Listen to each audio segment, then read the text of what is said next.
is LaSalle College High School football on Bob Long Sports, presented by Dunphy Ford. Flexibility still with the timeout. Playbook completely open. 29.3 seconds to go. Hand off to Cy Madden. Has room to the outside. Cuts inside. Another touchdown for Cy Madden. Out to the 25-yard line. Ball is loose. LaSalle has it. Brennan Daly. Brennan Daly to the 15, to the 10, to the 5. Touchdown, LaSalle.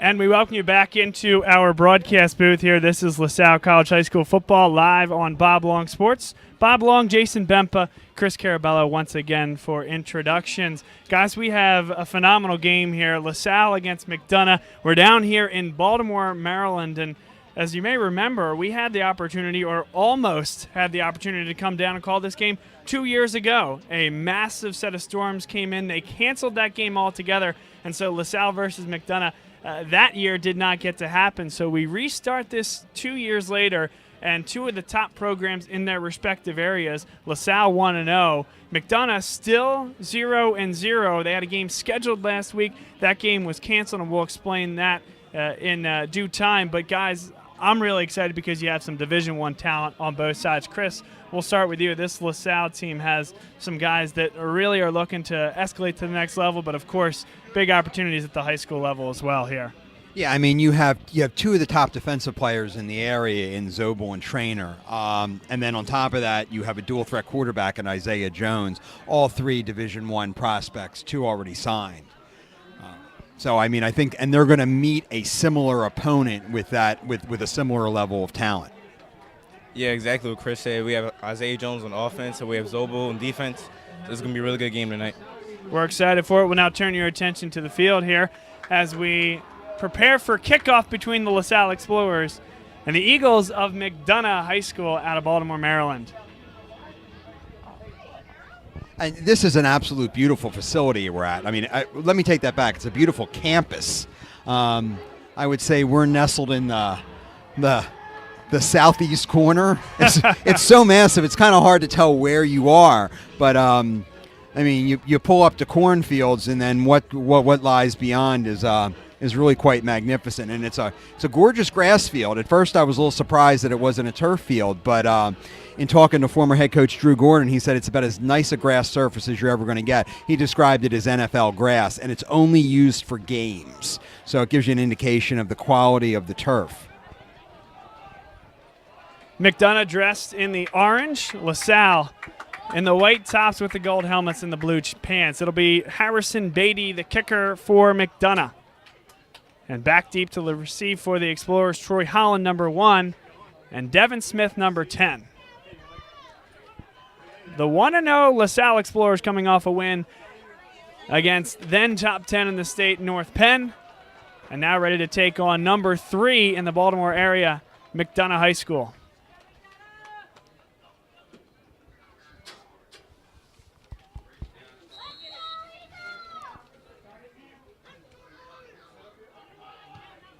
Toe meets leather, and we're underway. It'll be Smith for the Explorers. Has a little bit of room up the middle, cuts past and taken down at the 25-yard line. And we'll get another look at Isaiah Jones, who got his first start as the full-time starting quarterback last week. I would say, guys, delivered in a big way. Jason, you wrote the article on BLS. Break down his performance from what you saw last week. Yeah, definitely. Last week, Isaiah, he played very well on offense. He ran the ball really well, and he threw the ball really well.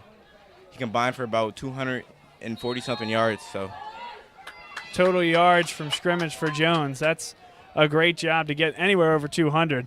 This time delays the give. Now up the middle he goes, breaks one tackle, runs through another.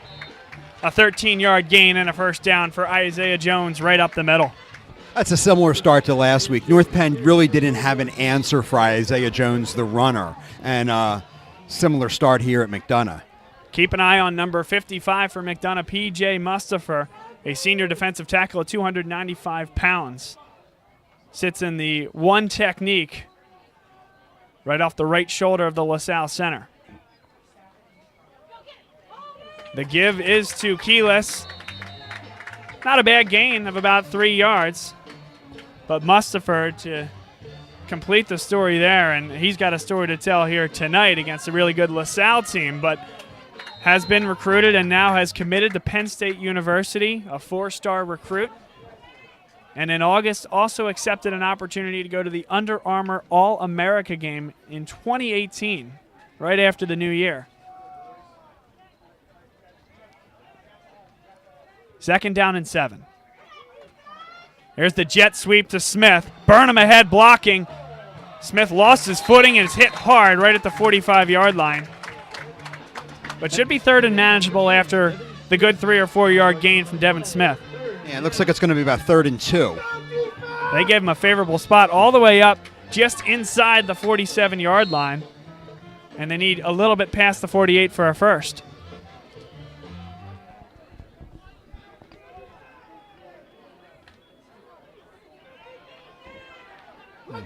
Look for Isaiah Jones to keep it here.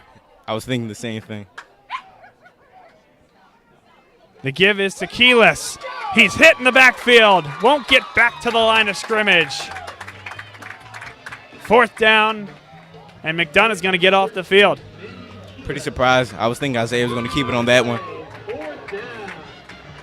He seems to see the hole really well. And when he gets a little separation, can see that hole really well. You have Dan Karish in the punt now, who I think did a very, very good job last week. New to punting. He was the kicker last year. Taking over for Mike Wells. It's B.J. Farrar deep. A decent punt gets caught up in the wind. It will take a hop, and it is indeed a LaSalle hop. Down inside the 15-yard line, down to about the 13. And now LaSalle defense onto the field for the first time. Punt by number 18, Daniel Karash. At the 13-yard line, it is a McDonogh first down. Yeah, last year Karish was he kicked off. He wasn't the field goal kicker, where he didn't do extra points. But he did a real nice job of kicking off, and now he's assumed all the kicking duties, from the kickoffs to the extra points, field goals, and even the punting. On the McDonogh offensive side, the quarterback, number 3, Dewan Ellis, one of the guys to look out for here. Committed to Virginia Tech last year. Fakes the handoff. Now runs and has some opportunity, flips it over, and it's caught by Farrar. That'll be enough for a first down. So already you see the escapability of Dewan Ellis, wearing number 13 tonight, normally number 3. But Ellis, a great job to avoid the pressure on the first play from scrimmage. Now, I need a little breakdown in coverage there because they focused on chasing him in the backfield and they left him wide open. There was actually 2 McDonogh receivers he could have thrown to.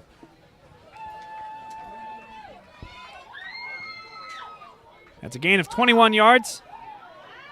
In motion comes Farrar. They hand it off to him. Cuts right up the middle. Spinning. And wrestled forward for a gain of 6 yards. Impressive the way Farrar just planted that right foot and cut right up the middle of the field. Farrar, a very accomplished lacrosse athlete as well.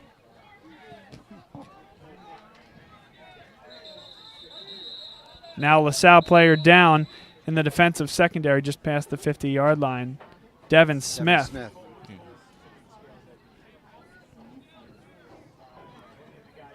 So for the respective, Devin will keep the camera off him for the time being and have an injury timeout on the field. 8 minutes, 51 seconds to play here in the first quarter. Scoreless between LaSalle and McDonogh. There was a lot of cramping last week. This doesn't look like a cramp. LaSalle's athletic trainer, Dave Crow, is out attending to him.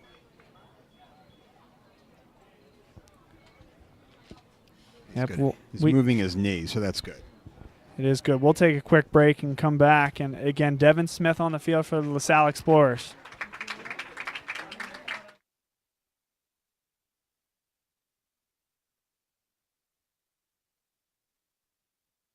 Dunphy Ford is Mayfair's neighborhood Ford store. Nobody knows your neighborhood like Dunphy Ford. Nearly 40 years. Right here on Frankfurt Avenue. Generation after generation. Our neighbors continue to be our customers. We have access to the cars and trucks you want with financing you need. Dunphy Ford is Northeast Philly's first choice for.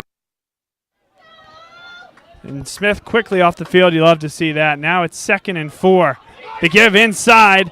Bouncing off is Jabril Johnson and past the first down marker. And they had him short of the first down marker, and he was able to squirm free. Jabril Johnson described to me as small but powerful, and LaSalle had a guy that fit that description last year in Sire Madden. That a great job to slip through. A little bit of power as well from Johnson, replacing Malik McGriff, who took the majority of the snaps and the majority of the rushing touches last year for McDonogh High School. Now in the shotgun, the handoff is to Johnson. Better job by LaSalle there. Still a gain of about 3. And right now you're seeing the McDonogh offensive line start to move the LaSalle defensive line just a little bit.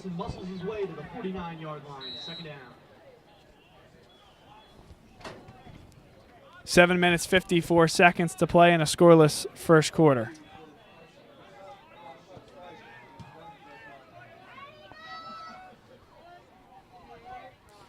First time we've seen an I formation look. The give. This is Farrar. No, this is Johnson up the near side and out of bounds. Inside the 30. And brought down by Sean Daly. Yeah, McDonough's been having their way running the ball so far. Solid defense has to tighten up. Yes, both Sean and Brennan Daly on the field. Brothers on the field for the LaSalle Explorers. Both at safety, one at free, one at strong.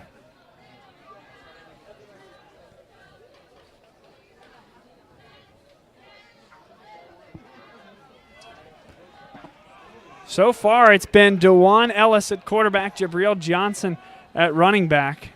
The difference here for McDonogh on this first drive. This time, Ellis will take it himself. Does he have the corner? He does indeed.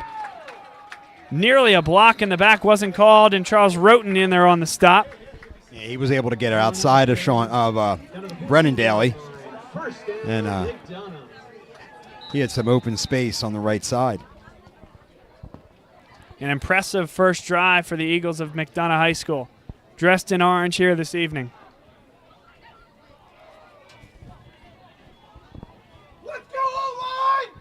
And they're inside the 15-yard line. They started back on their own 13. First down and 10. Need the 5 for a first. Ellis and Johnson in the backfield. They give to Johnson up the middle, untouched, and into the end zone for a touchdown. Daly got a touch at the end, but not nearly enough. And it's 6-0 McDonogh. And they made that look easy. Yeah. Other than the first pass at the beginning of the drive, McDonogh just ran the ball down the field with little resistance from LaSalle's defense.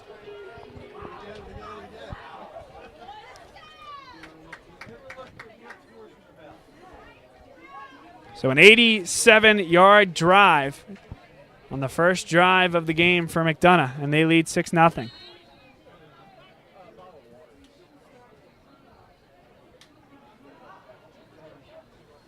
Kick from Beatty is up, and it is good, and it's a 7-0 lead.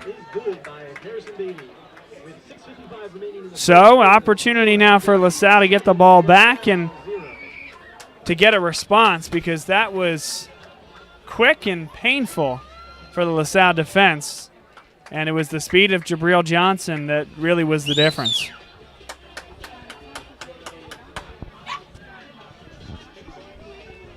Now, Johnson exposed some weaknesses there on LaSalle's line. He was able to get through some holes. He was able to get to the outside.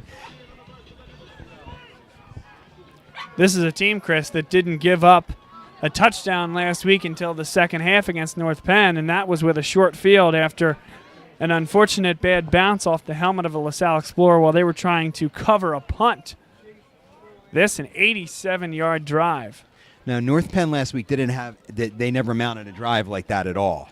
They had short field most of the on the 3 touchdowns they had.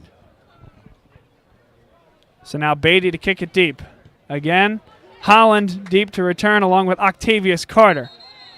And into the end zone. And that's actually Marvin Harrison. So they switched out both. Clearly Smith hurt, and we'll see if he is able to return. But Troy Holland did not cover that punt. Instead, it was Marvin Harrison Jr.,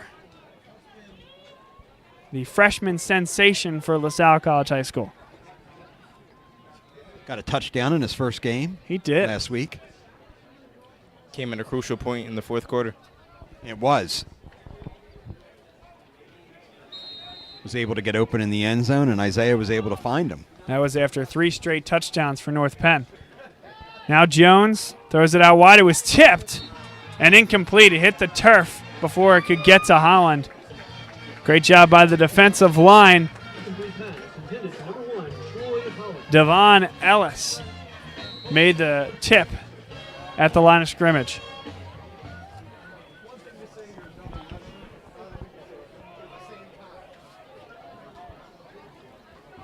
Now 2 receivers out to each side. 5 on the line. The give. Keyless through the middle. A gain of 6 yards. By number 13, Manny Keyless. 3rd down. This is where LaSalle tends to struggle a little on this 3rd and short. 1 safety deep.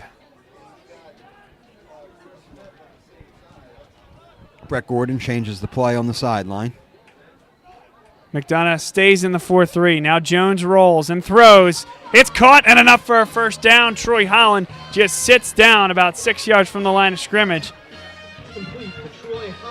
Good play there. Just get Isaiah Jones on the move, get him comfortable. Actually rolled him to his weak side, being a right-handed thrower, but a very solid, accurate throw and a safe play call there on 3rd down. Great job by Brett Gordon and the team. Now 3 are out wide here to the near side, and there was movement at the line of scrimmage. Looks like Troy Holland jumped. Yeah, Troy Holland was the lone receiver on the left side. So now 1st down and 15. One of the discussions I had with Rob Stott, who is over in Germany, so I think we're far from home. He certainly is. Hope he has a great time over there. But we were talking about Isaiah Jones and getting through more reads, more progressions. This is a handoff to Keyless and nowhere to go.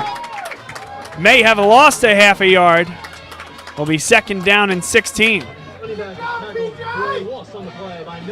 And that time, P.J. Mustafer in there on the stop, and he's just moving earth on that defensive line, backing up the LaSalle Explorers. Yeah, they're having a hard time standing their ground against him. I'd look for Brett Malley to right here. Here's the roll. Jones running out of time.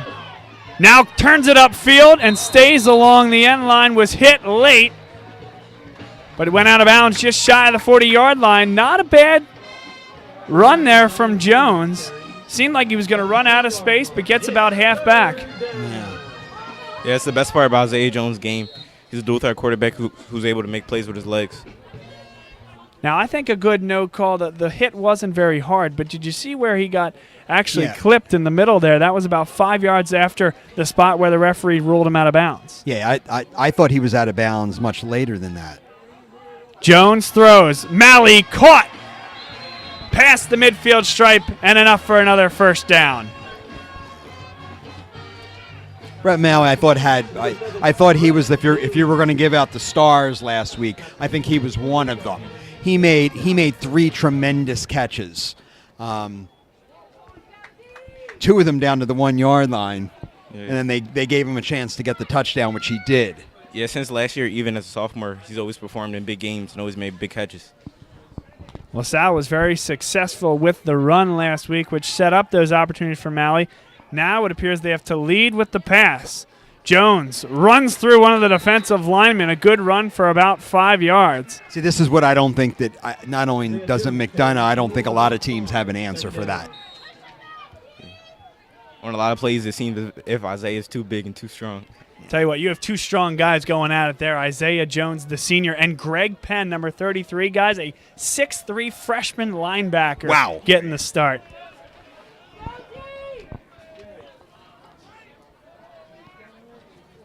Second down and 6. Jones throws over the middle. Good look for Holland. That one zipped in there. Good two-handed catch by the senior Holland. It's a nice throw, nice catch. He saw the field really well there. It's really good to see Isaiah throwing early on compared to last week where early on he was really running a lot. And there you could clearly see that he looked right. He looked around for the different receivers rather than just focusing on Brett Malley. Plant that back foot and fire. You know he's got the arm strength. That's what you want to see. 4 minutes, 4 seconds, clock ticking here in the first quarter. Isaiah spins, has to get rid of it, and does. That's an incomplete pass. Was intending for Joey Burnham. Going to get some discussions and some arguments here in the stands, but the reason that ball went into the ground is because he was hit. Right, correct. He didn't throw the ball into the ground. The other thing is the side judge was quick to point out that Joey Burnham was well within 10 yards of that pass. Yeah. It's probably even closer to 4 or 5 yards. Yeah, smart play by Isaiah to avoid the sack. Now we have Chris Smith down on the side of the field. He was on the field on the last play. They sent a sub in for him, but that's the reason for the stoppage at the 40-yard line. And now LaSalle's a little unsure whether they should go to the sideline, and it looks as if the clock was running the whole time as well. A lot of confusion here. Smith was down on the play, the outside linebacker for McDonogh, but he was on the sideline, so it's kind of one of those uncertainties. Do you continue playing? Does play have to stop? And in the meantime, the game clock was running the entire time. Yeah, they're going to reset the clock to 3:46. 10 seconds had ran off. 3-5. You know what's great about high school? You got folks calling it up from the sideline to us here. Can you imagine that happening at the link? Or what would get lost in translation by the time it got up there? No walkie-talkies yet up here. Now 2nd down and 10. In the flat, Keyless runs through one tackle, but then big Devon Ellis. Devon Ellis in there on the stop.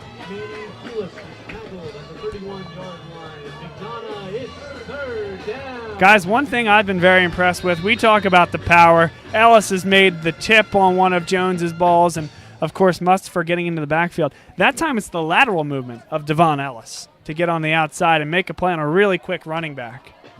I got to think we're in a we're in a 2-down territory here. Yeah, 3rd down, so they would consider going for it on 4th. Yeah, I mean, they're inside. They're at the 30. I think that call will make it apparent. Yeah. That's a 3rd down play called, knowing that you're going for it on 4th down. Now it'll be 4th down and 6 after the Jones sneak up the middle. Yeah, I think he wanted a little more yards than that, but it was clearly there was a 2-down territory. Definitely. Now that ball spotted at the 26-yard line. They need to get just shy of the 22. Now this guy's tough. Now. They'll move that ball back to the 23, Chris. Actually, to the 28. Or yes, I'm sorry, the 28. From the 27 to the 28-yard line. I'm going to say it's about 4th and 6. Watch on the near side here. Marvin Harrison against the much smaller defensive back, Richard Dion. Or my apologies, number 9, Wayne Sharp. Sharp at 5'9", and number 11, the freshman, Marvin Harrison at 6'3". Jones throws over the head of Brett Malley. He was pressured in the backfield, got knocked down, and he heard the footsteps. Turnover on downs, and Isaiah Jones a little slow off the field. Yeah, Isaiah didn't have a lot of time to throw that ball. None at all. That's an He was throwing that one place, out of bounds. Yeah. But he didn't take a sack. He didn't. Jason and I were talking earlier that that's the one thing last week. Isaiah, he was pressured a little, didn't take a sack, didn't throw an interception. So now after the turnover on downs, it's McDonogh football again. That was a missed opportunity for the Explorers to drive down inside the 30-yard line and walk away with nothing. But you give pressure to that D-line, of course, forcing that high throw, because Malley there did have a block. Harrison going down the field. Could have been a little bubble screen. Now they're going to go for it all over the top. Farrar goes right through his arms. Wow. Owen Pagini had no idea that ball was coming. Yeah, he didn't even turn around. He never even turned around, and I think it was Farrar. Farrar really could have faked him out even more by continuing with the pattern, but he had to turn around, and then that's when Owen turned around. And you see DeJuan Ellis going to Virginia Tech next year. He's been great so far, but that one, guys, not his best throw. If he could have continued to lead number 1 B.J. Farrar, that's a touchdown. Now, Farrar was behind Pagini,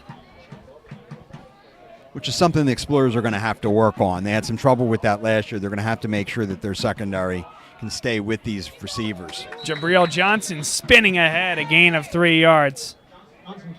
Yeah, I would have to agree with Mr. Carabello on that one. Pagini continuing to play press coverage on that last snap as well. Will be interesting to see that battle. We've seen Farrar take a jet sweep so far. We know that he's one of the keys on this team. That's one of the key matchups, as you have the number 1 cornerback for LaSalle, Owen Pagini. He and Charles Roden, really the 1-2 in whatever order you want to put them. They will be tasked with the number 1 and number 2 receivers all year long on the opposition. Now a timeout called as the play clock was running down. That's the first charge timeout of the quarter. And we'll take a timeout with 1 minute and 40 seconds remaining in the first quarter. And this is LaSalle College High School football on Bob Long America's Sports. number 1 brand, 7700 Frankfort Avenue in Mayfair. Online at www.dumpyford.com. Come experience the Dumpy difference. You'll be glad you did.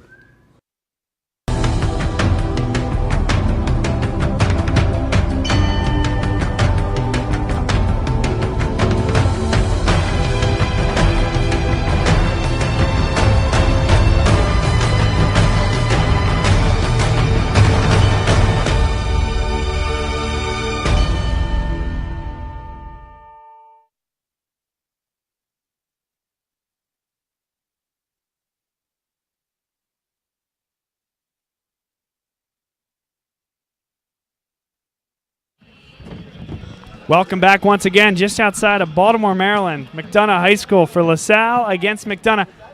The second game of the season for the LaSalle Explorers and the first for the Eagles.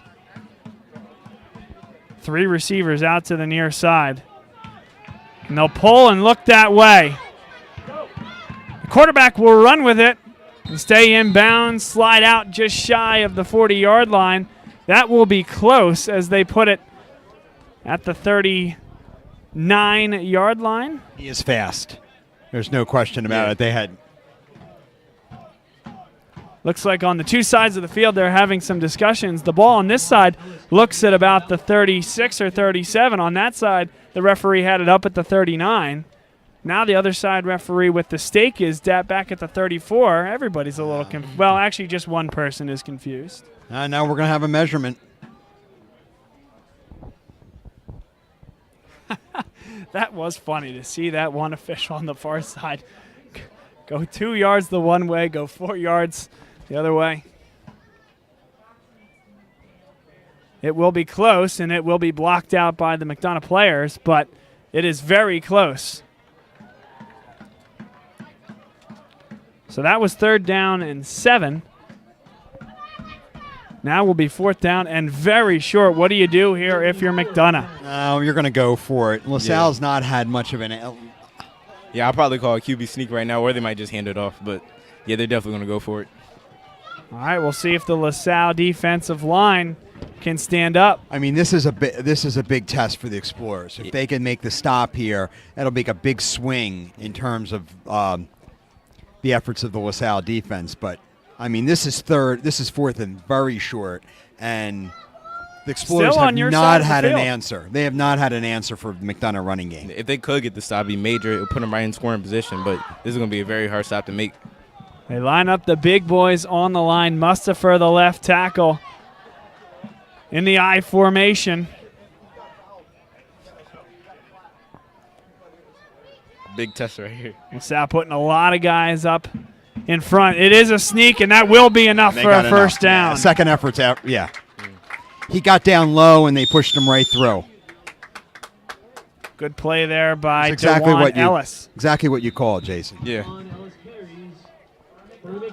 Gain of 1.5 yards, and enough for that first down. It's good enough. Oh, but he's limping. he came up with a distinct limp. Watch as he comes back out of the huddle. Number 13, the quarterback, yes, indeed, limping as he goes back into the I formation. So now both quarterbacks have been shaken up. Jabril Johnson handed off. What a move. Gets to the outside. Can he stay in? He's not limping. Dragged out of bounds. That's a nice alternative. If He your cut back quarterback's limping. inside to stay in play. Definitely. Yeah, Owen Pagini on the tackle. That's an impressive run. But that's an indication of their running game and that they're getting into the LaSalle secondary. If you think about it, a lot of the tackles have been made by Daly. Pagini, the linebackers and the cornerback safeties. No answers thus far for Jabril Johnson, number 5. 5'9", 190 pounds. They fake the give. Ellis able to sneak by the one offensive lineman. Now a flag comes in late. I was going to say they have to throw a flag there. Liam Traynor was held. He was blocked in the back. If it's not that, I can't imagine. 53.6 seconds to play in the first quarter. McDonogh leading 7-0. Still awaiting a call here. The flag was thrown just shy of the 50-yard line along the McDonogh sideline. Now Liam Traynor having a discussion with the referee, and he doesn't come out of that conversation looking too pleased. Stephen Matchett now the discussion, number 54 for the Explorers.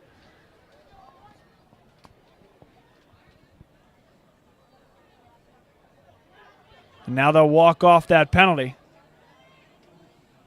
Guys, I'm sure I missed it. I didn't see the head referee give a penalty call. There it is. Yeah, what do you call holding? He did. Holding against the offense. I was just surprised to see him walk off the 10 yards before they made the call. No, he definitely held Liam Traynor. I think Liam Traynor's argument was that, and it might be something different in Maryland, that it's from the spot of the foul. Now, that might not be the case here in Maryland. Yeah, he was definitely held. Because he was held further back than that. And I think that's what Liam was disappointed about, and they might have set him straight on the rules in the state of Maryland. First down and 16. Ellis pulls it, gets by Lemke, and shoved out of bounds by Sean Daly. And I'm not sure that wasn't a design play. Yeah, he just saw the opening and he went. Saw, yeah. I think he pulled the linebackers and the Adam left the secondary open and he ran. Now 2nd down and 4. They're at the LaSalle 45-yard line. Their second drive of the game. Their first resulted in a touchdown. Clock stopped with 48 seconds to play in the first quarter.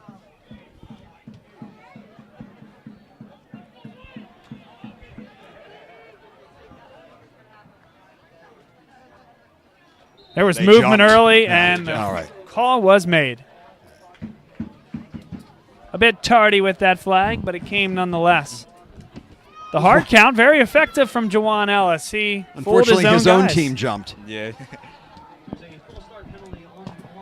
So now 15 yards from a penalty perspective in this series, guys, and it's 2nd down.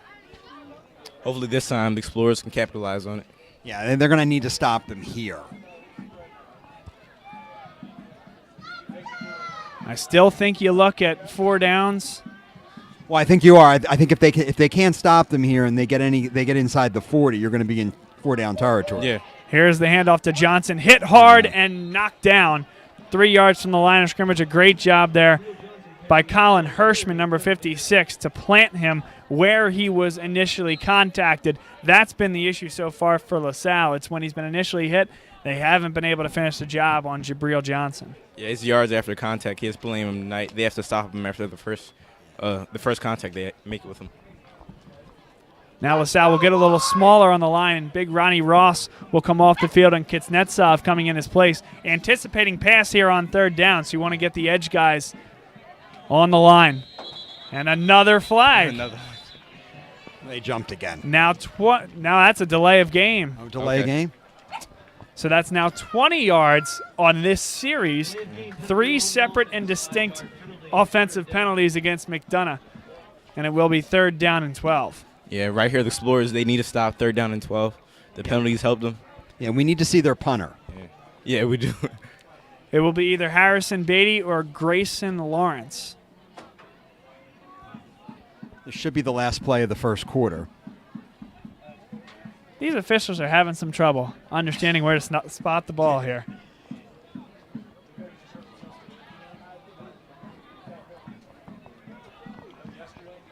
You don't see that every day. No, the referee has really failed to take charge, which is unusual. I mean, being accustomed to what we see in Pennsylvania.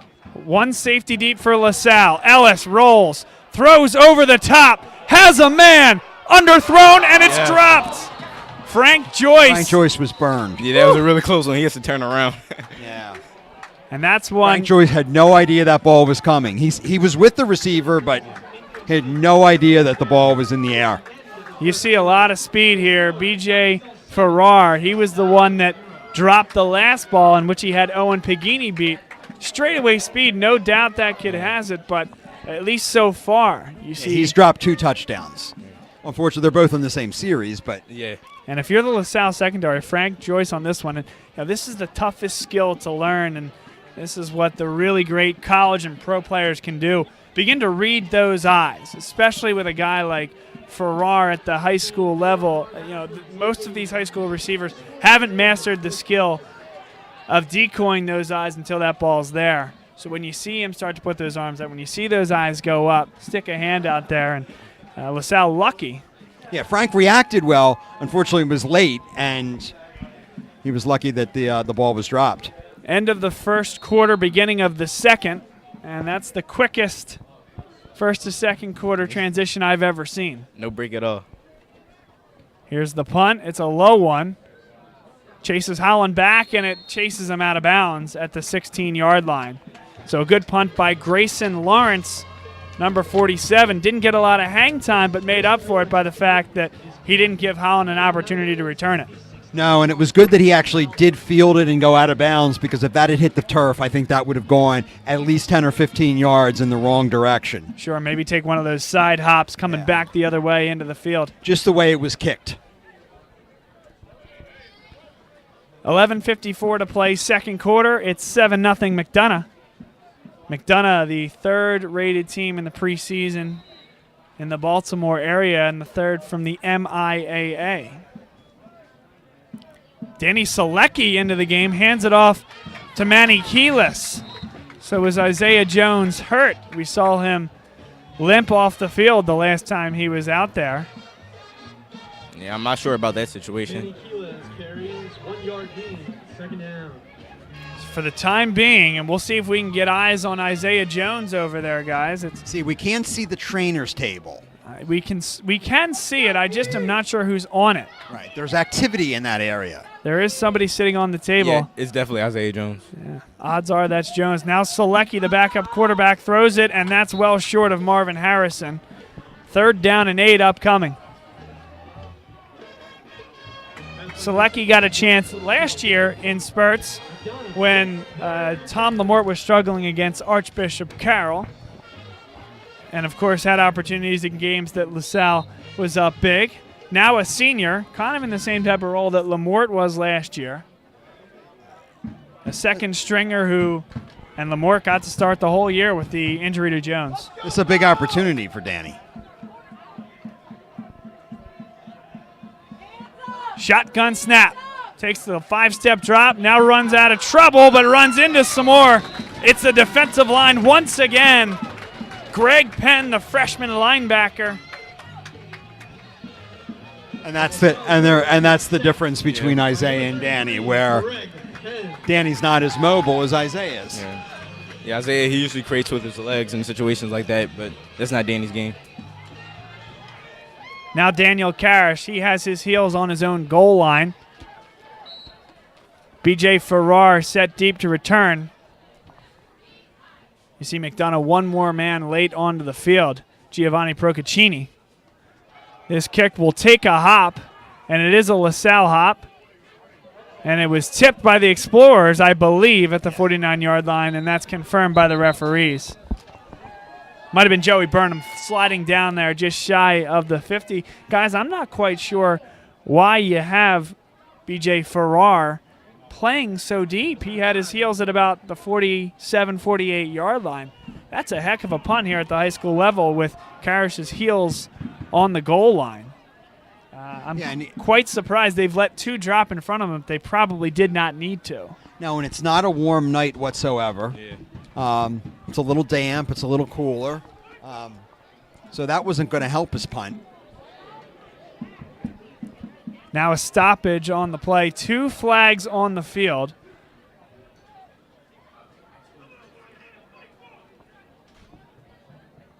This shouldn't be illegal touching, I don't think. That ball was coming to rest. And now they may give it to LaSalle. Wow. You see some roars from the LaSalle section, so it looked to me like it was touched by an Explorer, but they say no, it was touched first by a McDonogh Eagle, and LaSalle fortunate to get the football back. It's really big. Hopefully LaSalle can take advantage of this and change the momentum. Bob, I'm not sure that was the call. There are 2 flags on the field, and I haven't gotten a sense for what that was. It appears the offense is coming out, though.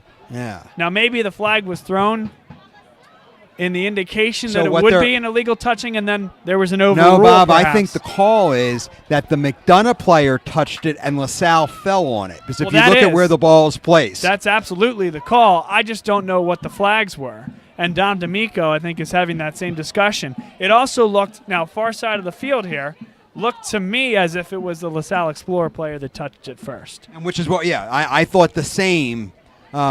Which would have just given McDonogh the ball at the 49-yard line where that contact was made. But under the assumption that it's McDonough's player that touched the ball, at that point it's live, and wherever it's picked up, and it's a live football. LaSalle recovered LaSalle that chose to fall on it. So that's where we stand. And again, it's Danny It's a big Selecki. break. It looks like Malley's in the Wildcat. Oh, it is Malley. Malley with a nice gain up the middle. Gain of 6 yards. And this is something that the Explorers have done in years past. If you even go back to the 2009 state championship game when San Felicia, went into the Wildcat, when Lockery went down. The Fosters used to do that. And now the newest Wildcat operator for the LaSalle Explorers is Brett Malley. Once again, up the middle. Gets a couple, and it will be a yard or 2 short of the first down. The only problem with this is at a certain point you have to feel that McDonogh knows he's not going to throw the ball. Yeah. Now, I had a discussion with somebody before the season that knows it quite well and said that in spurts they would be comfortable with Malley throwing the football if he needed to. Yeah, I was going to say I wouldn't be surprised either. I haven't heard that, but him being a pretty good athlete, I wouldn't be surprised if he could throw the ball too. I'd be very surprised if it's he's arguably the best athlete in the junior class. Yeah. I'd be surprised if he threw it now, but I believe they would do it if needed. Malley to the corner, dives for the first down, and they give it to him, judging by the spot. I mean, you have a 3-sport athlete. He plays basketball. He's Division I lacrosse player. There's your first down indication. Brett Malley leading the offense. The first down with Malley at the Wildcat. Yeah, I wouldn't be surprised if he did throw a pass.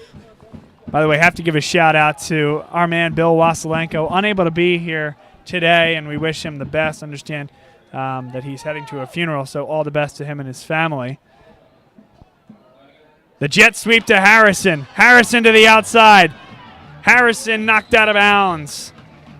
It's a gain of 9 yards, just shy of a first down. But, of course, Bill, he would never want to ruffle any feathers. So when we were having some good-natured fun with the referees and why they were having trouble with things, he, of course, quick to point out that there are no hash marks at the middle of the field.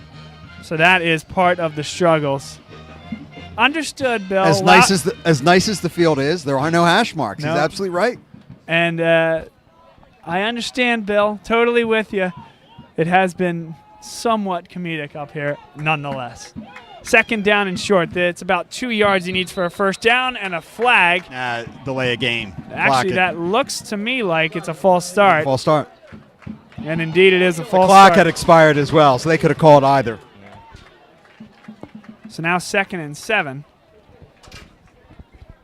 Isaiah Jones is off the trainer's table putting some pressure on what looks like the right leg. He was standing. But his helmet's not on. Helmet is not on. Now pulling it is Malley. Has enough for the first down. Stays in bounds. And there's going to be a flag. Back. It's holding, yeah. Troy Holland, and he had 2 holding penalties last week down the field as well. This would have been more than enough for a first down. Got to know when to let go. Yeah.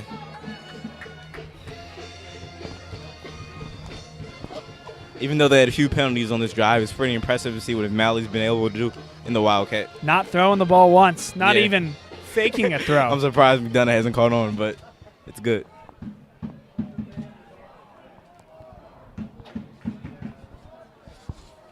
And once again, they will mark off the yardage before we get the call. Okay, a new one for me. Now that hold was from the spot of the foul. Yep. Downfield hold there against the wide receiver, Troy Holland. Do you guys see Malley throwing it this play? Not on 2nd and 5. No, and not this close. But I agree with Bob and Jason. I think he's going to have to throw it at some point. Yeah. It's Keyless in motion. Malley pulls. Here he goes. There's the throw to Burnham. Caught. There's a block down the field. Oh. Inside the 10-yard line. That a much better block from Holland. Just throw the shoulder at the defensive back and discard him that way. A beautiful play designed by the Explorers. This is why we don't have our own shows on ESPN. 8 Rolled minutes. out to his strong side and threw the ball. You know, that is if you're going to open up a first throw for a guy that doesn't really make a lot of throws, you hate to say safe call. There's really no safe call, but a comfortable call for a guy throwing his first pass of the night. First down and goal. Keyless up the middle, runs into a brick wall. Big number 55, P.J. Mustafer there, all 295 pounds of him. He got a yard. That was the good. That was the bright spot. There's just a lot of mass on that defensive line, Chris. He's huge. Their whole line is pretty big. Their whole line is very big. Devon Ellis, 285. P.J. Mustafer, 295. Those are your 2 defensive tackles. Malley, same play, looks for Burnham, and it's dropped at the 4-yard line. That was a good throw, too. Burnham just couldn't hold on. All right, now we see what they're made of, whether they would go 4 downs down here. Parrish can kick. I mean, I think you're going to take the points. Yeah. In that case, on 3rd down, do you run crossing routes in the end zone and let Malley throw off his back foot, just fire it away, or do you run some sort of movement out of the backfield to get him running? Well, Selecki's in now, so maybe they're going to throw. Yeah, they're definitely going to throw now. Okay, good eyes there, Jason. Danny Selecki, number 16, into the game. Has some decent protection. No. But that was because McDonogh sniffed out the screen coming back the other way. P.J. Mustafer, a sack, and really more so than the sack, the unbelievable understanding by the entire defensive line that LaSalle was running a screen. That's why the pressure didn't come, and they just sat back until Danny Selecki had nowhere to go. Now, when he had nowhere to throw, and he saw the field well, I mean. He did. So you have Dan Parrish is in to kick a 27-yard field goal. Yeah, this is pretty crucial right here. Yeah, we need points.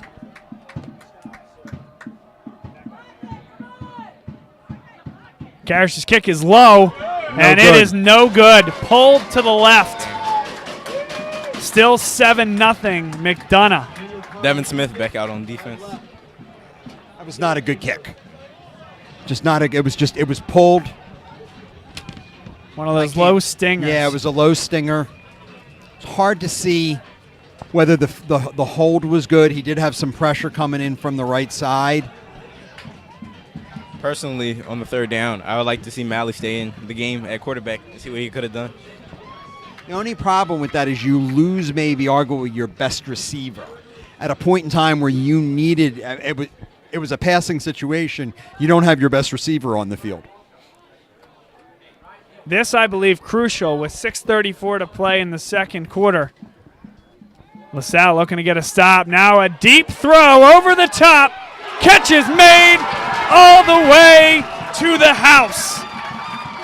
Wow, and it looks like the quarterback went in at wide receiver, if I'm not mistaken. Indeed. Nathan Walsh, number 11, came into the quarterback spot, threw it deep, and it's number 13, DeJuan Ellis, streaking down the sideline. We didn't even have time to say there's a different quarterback in the game, and he stepped back and Just threw it, launched it. Nathan Walsh standing tall in the pocket at 6'1". And there's the arm. The LaSalle defensive backs, they definitely have to do a better job locating them where the football is and turning it around. it was something that the secondary struggled with last year, in that receivers got behind them, and they would often get away with it because you would have quarterbacks that couldn't hit them, couldn't throw it deep enough, couldn't see them. There's a prime example tonight where 3 times the receivers have gotten behind the LaSalle secondary. That time, Charles Roten was torched. Yeah, the first time I really heard the Explorers last year was in playoff game versus Prep. That was the first time I really heard them. 14-0, McDonogh leads. 6:23 to play in the second quarter. This portion of today's game brought to you by Dunphy Ford. Dunphy Ford in the Northeast at 7700 Frankfort Avenue. Go visit our friend Kevin Dunphy. He'll certainly be willing to talk to any LaSalle, anybody really. It's a family dealership. The Dunphy Ford difference, as you've heard in his commercial, and always a great sponsor of us. A big part of the reason that we're able to come on the air and do what we do and make the transition to video. So this portion of today's game and every game brought to you by our great friends at Dunphy Ford. Please go visit and tell them that Bob Long Sports sent you. Yeah, you have to look at that wasn't just a touchdown, but that was really a 10 to 14 point swing. It was an opportunity where the Explorers should have had points on the board, and instead on the McDonough's first possession, they score. Octavius Carter taking it back for the Explorers, and it looked like a little bit of a hold against Pagini, uncalled, up past the 25-yard line, and LaSalle offense will start there. Any sign of Jones yet? I'm looking. Looks like Selecki will enter the game again, or if not, Malley. Do not see Jones on the field. No. A bad sign. That would really be unfortunate if he were out for any stretch of time. Well documented with Isaiah Jones, and was getting some high looks his sophomore year. A wonderful athlete, was primed to take over the quarterback position here at LaSalle to begin his junior year, which was last year. Tore his ACL, spent the whole year on the sideline, and this was supposed to be the breakout. Finally, his team hurt on a first quarter play. Now Malley has some room. A great run up the middle, found the seam in the defense, and a gain of 15 yards for a first down. In my opinion, you got to keep Malley in the game at quarterback. He's the only thing that's been working pretty much the whole game in the entirety. I agree with you. He's really been the only offense.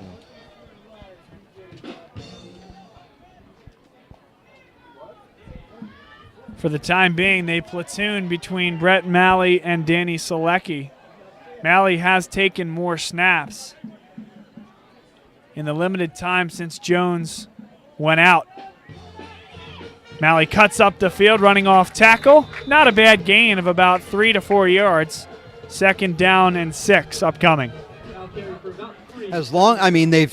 He's thrown twice, so now they know they have to look for that. But he hasn't thrown anything more than a little screen pass. He hasn't really thrown anything more than 5 yards. Never planted his back foot and fired.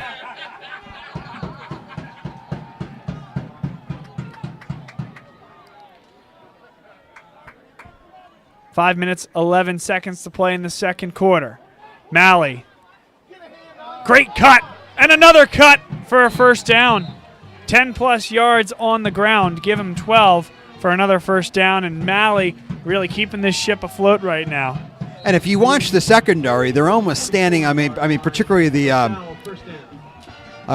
defense on Troy Holland.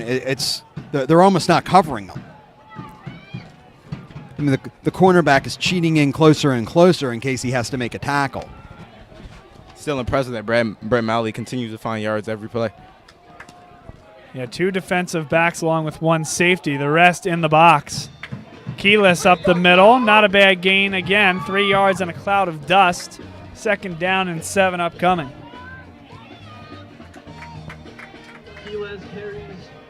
3-yard gain. Second down.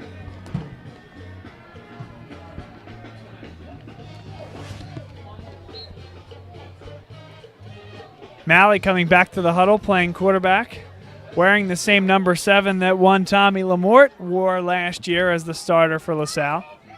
So a familiar look here. And there's whistled. motion, yeah. Again, false start against LaSalle. And when you have an offense running out of the Wildcat that doesn't have the ability to open it up over the top, it's penalties like these, second, third down, and long situations that are quite troublesome for an offense running like this. And there's a difference between running this offense, the Wildcat, and Isaiah Jones, who's kind of an all-purpose quarterback where they could sneak sometimes. Now into the backfield, Ellis.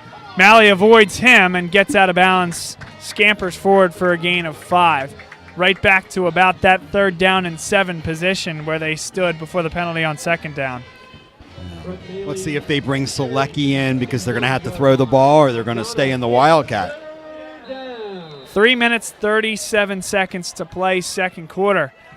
Remember, it was that innocuous 4th down overthrow of Brett Malley where Jones came limping off the field, and that's the last we've seen of the senior quarterback for LaSalle. Handoff to Keelis. Keelis has room. Keelis for a 1st down and a lot more. There's a flag that comes in late as Keelis goes to the house. But P.J. Mustafer thinks he was held. And here's disheveled jersey, I think is a good indication of that. Yeah. Number 55 just outside of our camera view. He stands there on the 40-yard line, and he was held indeed on the play. Yeah, they're quick to call that. And Mustafer doesn't look all that comfortable with his heels on the 40. There you see a little bit of a better view of the jersey pulled halfway up.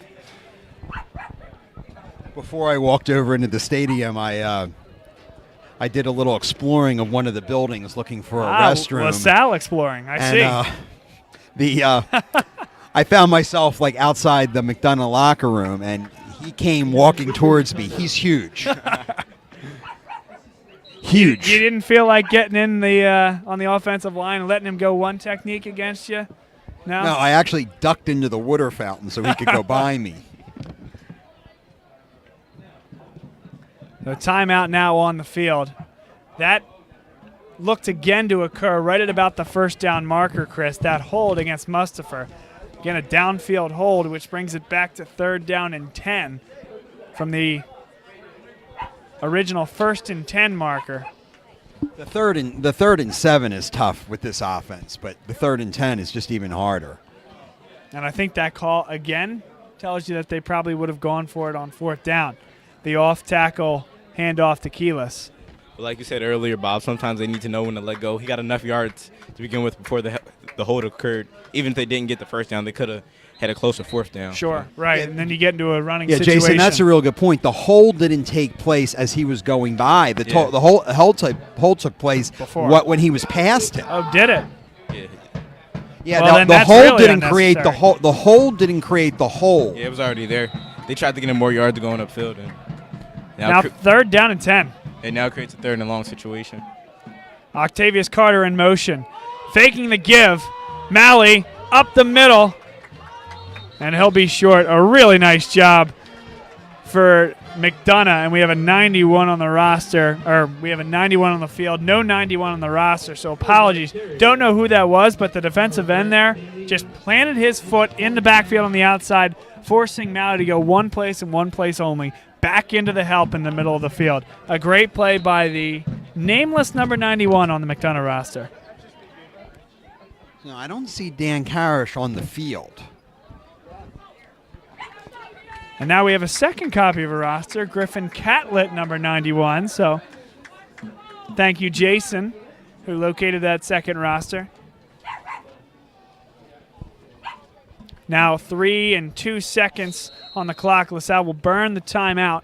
4th down and 6 upcoming, and it's decision time. I don't think it's too difficult of a decision. No. Although you could ill afford to turn the ball over to McDonogh on their 40-yard line. I agree. I think for them to go 60 yards, given what Yeah. we've seen so far, would not be difficult. Yeah, not too difficult. They probably could just a few run plays could do the job. I think the last thing the Explorers need is to go into the locker room down 21-0. If they can get the ball, if they can, they can pin them inside the 15. Right. Yeah, and McDonogh gets the ball after half, so because then we received. Barring a big play, they're going to have to go 85 yards in less than 2.5 minutes, and that's often difficult in high school. Possible, but difficult. Yep, LaSalle received in the first quarter, so McDonogh would get it in the second. And that's another thing to worry about, that they'd have two consecutive possessions. You could go up 21-0, 28-0. Yeah, and then after that, it'd be pretty hard to come back. See who they bring out onto the field. But they're going for it. It's Brett Malley. They're going for it. 4th down and 6. Might have something up their sleeve we haven't seen yet. From the McDonogh 40-yard line, they need just past the 35 for a first down. It's Joey Burnham in the backfield alongside Brett Malley. 2 receivers out wide. Keyless in motion. Malley keeps it, and that won't even be close. Manny Keyless was run over by number 51 on the play, Devon Ellis. Yeah, he tossed Manny like a rag doll. That D-line is huge. They can play. The absence of a passing game here is killing them. They're just pinning their ears back. At first, Malley was able to get some good runs off, but eventually they figured that he wasn't going to throw, or if he did throw, he wasn't going to throw too far. So, yeah, unfortunately, you guys said it best. They're just one-dimensional right now, and that's the struggle against a team as talented as McDonogh. When they have to focus on one thing and one thing only, they can let the big boys pin their ears back and rush. I think on this drive, the corners, they definitely have something to prove, not to let another one get behind them. Jabril Johnson with 5 yards in between the tackles. 2 minutes, 17 seconds to play. 14-0 McDonogh over LaSalle. Yeah. And McDonough's content letting the clock run. And they have at least 2 timeouts. 2 timeouts left on each side. Now we're under 2 minutes. Now the timeout comes. Second called timeout of the half for McDonogh. We will take a break and come back with 1 minute 55 seconds to play here in the second quarter. It's McDonogh 14 and LaSalle nothing.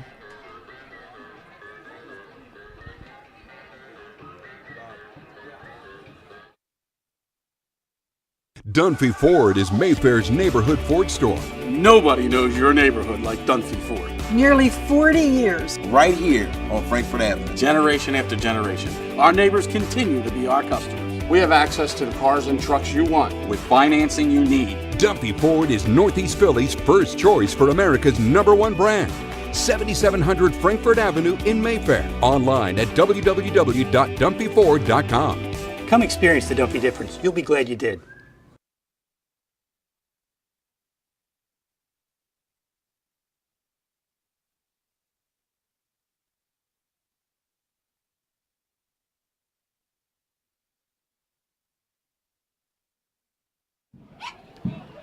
Second down and 5. McDonogh's going to go deep again. Over the top. It's caught. B.J. Farrar. No, dropped. He had it. It's pass interference, so there's a flag on the play. Yeah, there is a flag on the play, but that's only going to be 15 yards, so still big that he dropped the football. It seemed to me like he was going 2, 3, 4 steps down the middle of the field, must have been juggling in the process, and eventually dropped. That was a really well-thrown ball. But again, I mean, Owen Pagani and Devin Smith. Yeah, we just said before the break that the corners had something to prove in the drive to not let another one get behind them, and they let another one slip away.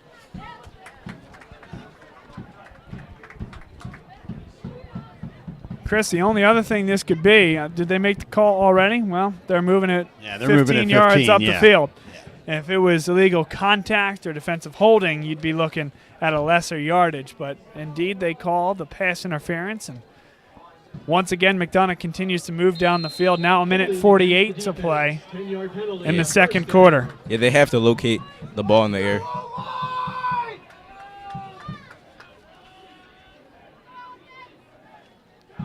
The handoff to Jabril Johnson. And it's just that downward momentum and the pressure on the defensive line of LaSalle. Right now, it's the Eagles of McDonogh winning both lines. That's the difference. Unlike earlier in the game, at least the defensive line is getting the stop there. Earlier in the first quarter, that was Johnson was getting into to the linebackers and almost into the secondary.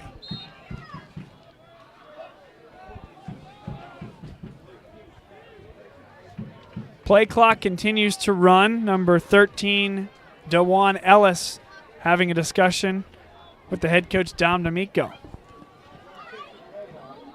P.J. Musfer on the sideline being looked at. There's no sense of urgency here. Yeah. I mean, they have to go 40 yards. They snap it with 2 on the play clock, 57 on the game clock. Now they run out of room, throwing it high. Opportunity for LaSalle. And knocked down. Could have been a pick and maybe open up an opportunity. LaSalle needed that one bad. They did. And Lemke really was the closest one to it. Pass is incomplete. Tell you, when I say, I haven't said it, but when you say 50-50 ball, that almost absolves McDonogh of what that actually was. That was a heave that probably they got put very LaSalle lucky, yeah. very lucky. He was smart not to go down, but to throw the ball downfield was risky. Yeah. That sack would have been major, too, if we were able to get it. And Jason, I agree with you. He has to pull him down. Yeah, you can't let him throw that. Even though it was a terrible throw, but 3rd down and 6. They need inside the 35-yard line. Pulling the ball is Ellis. Ellis has room. Ellis past the first down marker and will go out of bounds. Yeah, he got past Maloney. There may have been just I think Maloney was held, too. Quick hold there. A hold and then the let go by number 7, Chris Smith. Got to teach a few of the LaSalle receivers that the let go trick. Just grab and then let go by the time the official looks.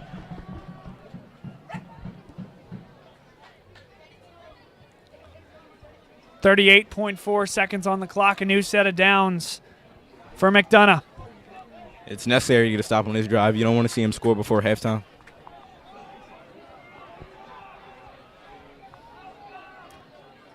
Dewan Ellis. Ellis throws over the middle. It's short.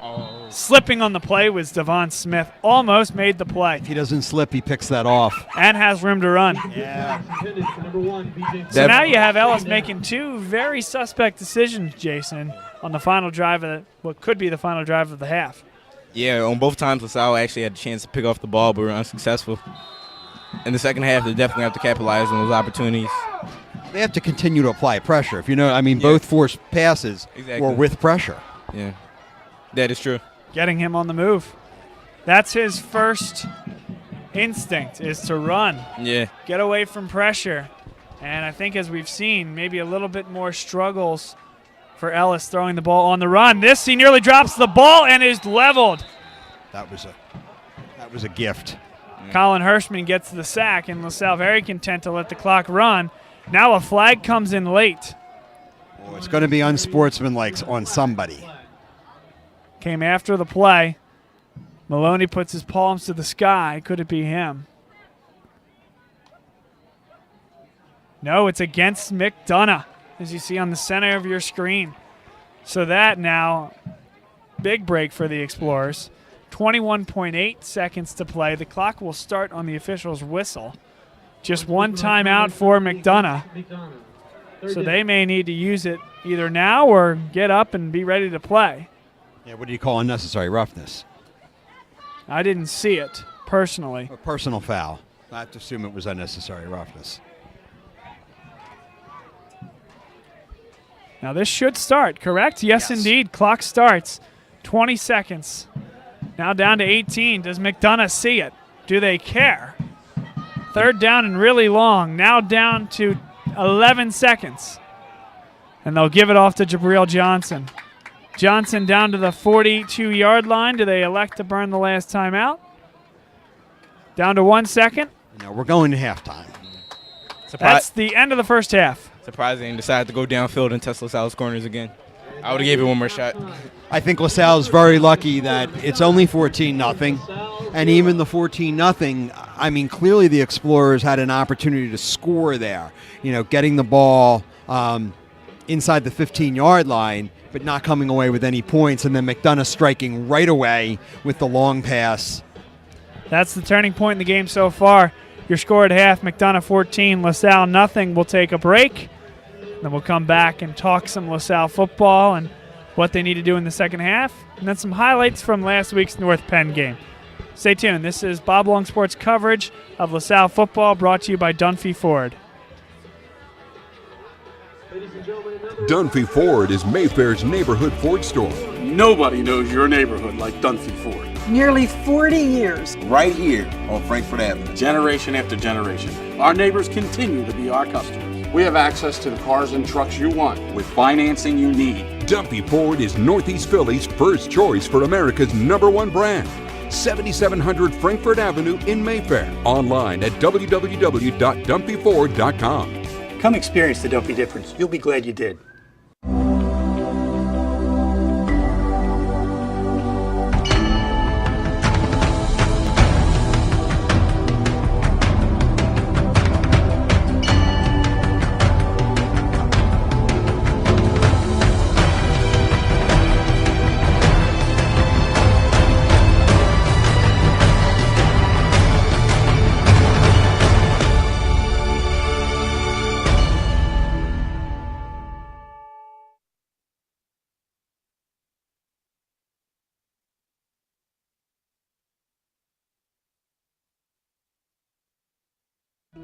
What does your character look like? Does it bounce back after each setback? Does it stand out by standing up? Does it make good on good intentions? Character is invisible until it's not. Only through action will the world know what it's made of, what you're made of. Find out how you can strengthen the character of your community alongside empowered veterans and families of the fallen at travismanion.org. What's going on, folks? This is Bob Long from Bob Long Sports. We're live here at the Wells Fargo Center before each and every Philadelphia Soul home game. We record this now before Arena Bowl 30, and the Philadelphia Soul, the winningest team in Philadelphia. Bob Long Sports is your spot for live video pregame shows with Bob Long, Eric Nash, and Rob Stott. We even have the opportunity to talk with the AFL Commissioner, Scott Butera. We appreciate it. Well, I appreciate you guys having me. You do a terrific job, and God bless all of you and the folks in Philadelphia. I wish you the best of luck. Thanks, Scott. Thanks, Bob. Appreciate it. Tune in before every home game for the Philadelphia Soul official pregame show on Bob Long Sports.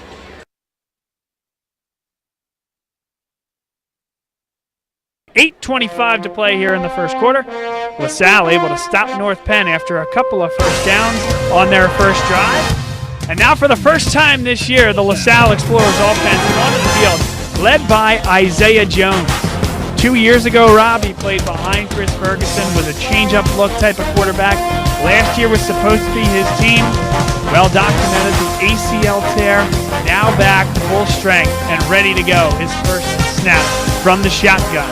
Feels like it's been a long time coming, but now we got him out there and see what he can do.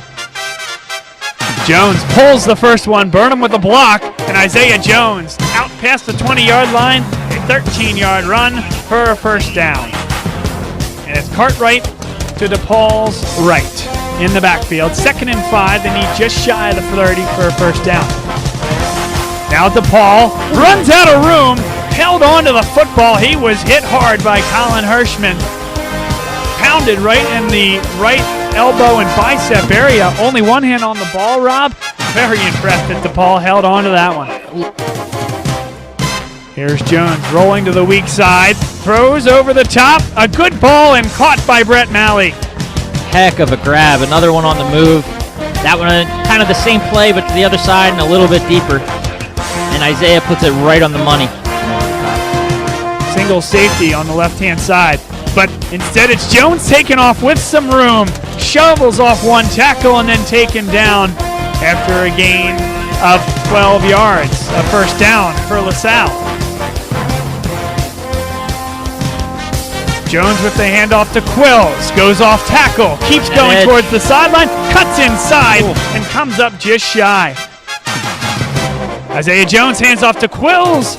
and muscles through for the first touchdown of the year for the LaSalle Explorers. And a way for Manny Quills to say, I've arrived on the scene and I'm ready to take Cy Madden's role. Parrish's kick is up, and it is good, and LaSalle takes a 7-0 lead, the first score of the game in the I formation. Justice Henley in the slot, A.J. Catanzaro out wide to the near side. South showing blitz there. Backing off now. Here's the handoff. Bounce into the outside. Maloney in there with a big-time tackle. Oof. Boy, I tell you, for a defensive end to have that type of movement laterally, it's phenomenal. Impressive. It's impressive. I mean, hasn't been able to. Bad snap, and he put the knee on the ground. So that's a tough one. There's your high school / college rule there. Number 46, the punter, Noah Clemens, in the effort to pick up that botched snap, put his knee on the ground. Obviously, you don't need to be down by contact at this level. Once that knee hits, you are down. So that, the equivalent of about a 12-yard sack on 4th down, and LaSalle sets up at the North Penn 35-yard line, a 1st down and 10. Here's the snap.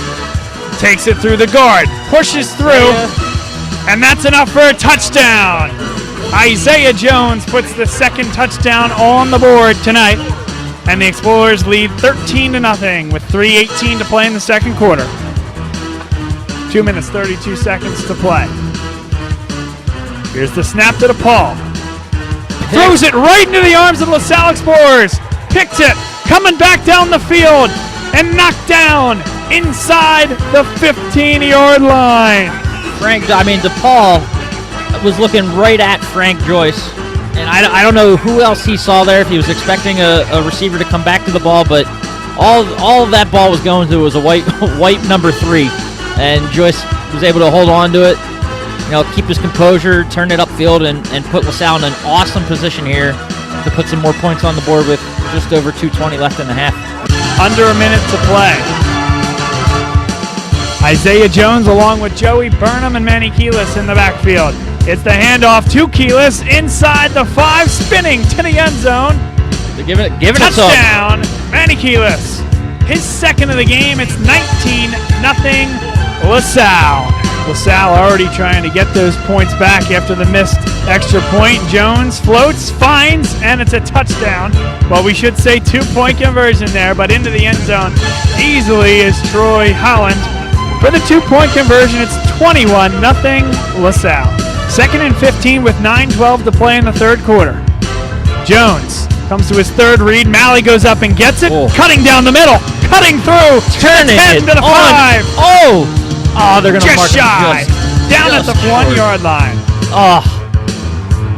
Malley, shoestring tackle to keep him out of the end zone. He tried to reach for it, just couldn't get extended enough. He stopped about, it looks like 6 inches short maybe. Clock stopped at 9:02 as they reset the chains. Isaiah Jones looking to work quickly, now surveys the defense. Inside handoff to the fullback. It'll be Keelis going for his third, and he has it. Third touchdown of the night for Manny Keelis. 27-0 LaSalle with 8:48 to play in the third, as well as just the general struggles. Now Clemens off the side of his foot. Malley comes up. It hits a helmet. Here's an opportunity for North Penn. They fall on it. Wow. A short kick. Malley was standing underneath it, but it hit a LaSalle helmet on the way down. Free ball after that, and North Penn given a gift. Out of the eye.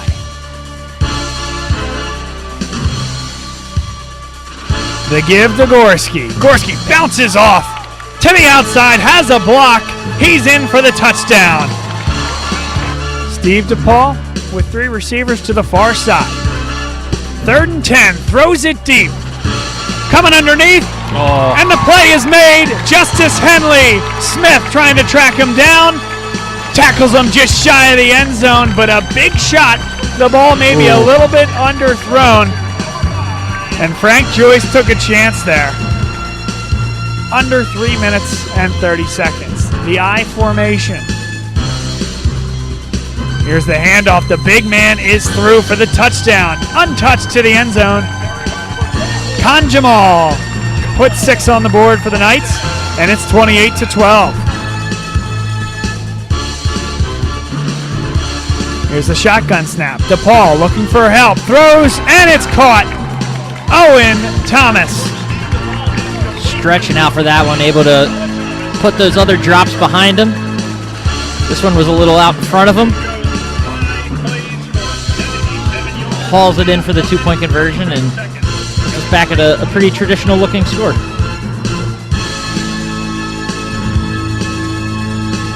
They fake the handoff, they throw over the top. Wobbly throw, they bring it down. Justice Henley, touchdown, North Penn. 4th down. Are you trying to force him off sides is the other thing. You don't have a timeout, even if you are. They snap the ball. Here's DePaul to the sideline. It's knocked down. Tipped at the line by Daniel Kuznetsov. A turnover on downs. That's surprising to me. I mean, if you're going to go for it, you've been having so much success in the run game, and you decide to let DePaul throw it. I don't agree with that call at all. Pretty good throw, but a better defensive play. Now 3rd and 7. Jones rolls, throws on the run, has him over the top. Touchdown, Marvin Harrison. And you look at this front 4 on the defensive line for LaSalle. It's amazing what a few minutes of rest does. Starting to get pressure. The front 4 of Kuznetsov, Ross, and Zobel, along with Colin Hirschman. Now a wheel play. They have it over the top, but a bad throw from Steve DePaul. Turnover on downs. Now Isaiah Jones back on the field with the LaSalle offense. Has Malley open, throws it that way, diving, It's caught inside the 5-yard line and inside the 2. Wow, what a play. I mean, that is just a ball put right on the mark. There's nowhere else that ball could have gone. Bob Long, Rob Stott, and a big shout out to Mara Jones behind the camera here tonight. Our team, as well as Jason Bempa, who will be with us hopefully next weekend. Hopefully he's feeling better soon.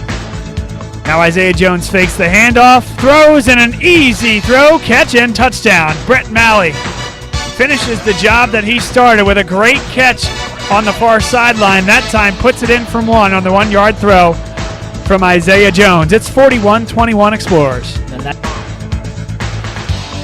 They fake the give, throwing to the corner. Touchdown! Steve DePaul, a good strike into the end zone. Number 2, John Haynes with the touchdown catch, making it 41-27. Once again, we see a close game, a game where both teams fight, and they're going to learn a lot about themselves, both of these teams. If you're LaSalle, I think you saw Isaiah Jones take some good steps, started to make more progressions, go further into his reads, and I think that's really important.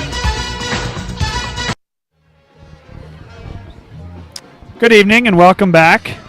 This is LaSalle College High School football on Bob Long Sports. Bob Long, Chris Carabello, Jason Bempa alongside. Guys, it's been, I guess we'll say a one-sided game, but not in the traditional sense that one team's running all over another. It's been key moments, and I think about the touchdown pass to the quarterback, DeJuan Ellis, who had split out wide, received the pass from Nathan Walsh. Obviously, that turned the game on its head.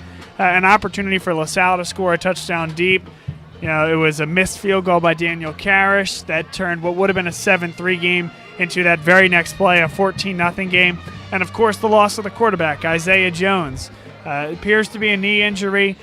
He is unlikely to return, guys, and that's certainly a difficult one for LaSalle to swallow, especially what happened to Isaiah Jones last year, missing the whole year. It is the other knee, we will at least advise folks, but you know, he was able to walk under his own power. It's concerning when you see him not return and unlikely to return all night. And unlike last season when he was hurt during preseason, Tommy Lamort was able to prepare step into that starting role. The Explorers immediately brought out Danny Selecki for a series. Then they moved to the Wildcat, running with Brett Malley. Danny Selecki came back in for a passing situation, and then they finished the half with Brett Malley. But I don't think the Explorers were prepared for this type of offense. Everybody was excited to have Isaiah Jones back this year, and to see him out with an injury, I think has certainly kind of set things off a bit. Yeah, it was really sad to see Isaiah go down. But Brett Malley, when he came in, he did his thing. He was able to get a few yards running, a few yards passing. So we'll see what they'll go back to in the second half. But it was really sad to see Isaiah go down. I'm very interested to see what this team does offensively because, like you said, Chris, I don't think they expected the need to do this. And why would you? But from a second quarterback perspective, you don't have anybody that can do exactly what it is that Isaiah Jones does. I don't know if it gets to the point where Brett Malley is in the locker room throwing passes, trying to get comfortable there, because at some point you're going to have to open it up. I don't know who that answer is, whether it's Danny Selecki, Brett Malley, or some combination of the two. And I think it's going to be really important for LaSalle if they want to compete in this game to figure out that answer sooner rather than later. And you hope that they don't need to figure out that answer long term and that Isaiah Jones is able to come back for the very next game against Malvern Prep, or at the very least by Philadelphia Catholic League play. Well, if you think about it, at least Tommy Lamort knew the playbook. He knew the routes. Brett Malley knows them too, but as a receiver. So for him to stand back under center and throw the ball, I don't think it's something that he's used to doing. I don't think he's something he's all that comfortable doing. And I don't know that he's something that he knows where the receivers are going to be. So, I think that's one of the reasons why they've had to go with the Wildcat, and the two times that he did throw the ball were very short screens. Rollouts where Joey Burnham came out of the backfield and he was able to throw the ball to him. One time Joey dropped it. The other time he was able to pick up the first down. Somewhat of even short arm throws, if you want to, say it that way as well. Very, very rare, or at this point we haven't seen it, where he takes that drop back, plants his back foot, and fires it over the middle. We haven't seen that. I don't know if we will see that. But, Jason, let's transition to the defense for LaSalle. They've gotten burned over the top, and I think the big reason for that is actually the guy standing in the backfield, Jabril Johnson, and needing to commit more and more in the box without the safety help over the top. So Owen Bigini and Charles Roten somewhat on an island out there. Yeah, LaSalle had no choice but to pat the box because of Johnson's success running the ball. In the corners, they haven't been locating the ball when it's in the air. They've really been struggling. That's led to points on the board. I think the key for this second half is going to start from the lines and the ability to stop the run on the LaSalle defensive side, and on the other side to create those running lanes, because I just don't see a through-the-air passing attack being successful for LaSalle thrown together in a 15-minute halftime. It clearly didn't work in the second quarter. Truly a devastating blow from a first game, a single game perspective, but we'll see what they're able to do, and you certainly hope that Isaiah can come back soon. Again, doubtful to return tonight. So now we'll turn your attention to the field here as we prepare for the second half. We're about to have kickoff. And one of the things, LaSalle's going to kick off to start the second half, so McDonough's going to get the ball. I think this is a key stop for the Explorers. Explorers cannot go down 21-0. They need to get the ball back on a punt or a turnover, and they're going to need to do something offensively. Yeah, I agree. 14-0 is a very different game than 21-0, so LaSalle wants to come out and get a stop so the offense didn't have a chance to come back and score. And the other thing is, down 21-0, your way of coming back is going to have to be through the air, and that's not something the Explorers can really do. I think they can continue to run this offense and get 2 touchdowns. I don't know if 3 is going to be all that easy. LaSalle dressed in the white with the gold helmets, the script LaSalle across those gold helmets and the blue pants. McDonogh, the Eagles, the solid silver helmets. They have the orange tops with the black shoulders and the black pants with the orange stripe. Karish to your left will kick from left to right, trailing 14-0.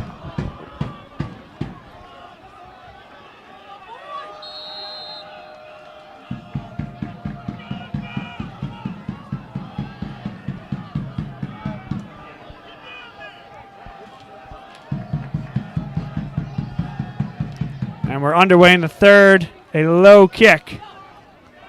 Picked up there.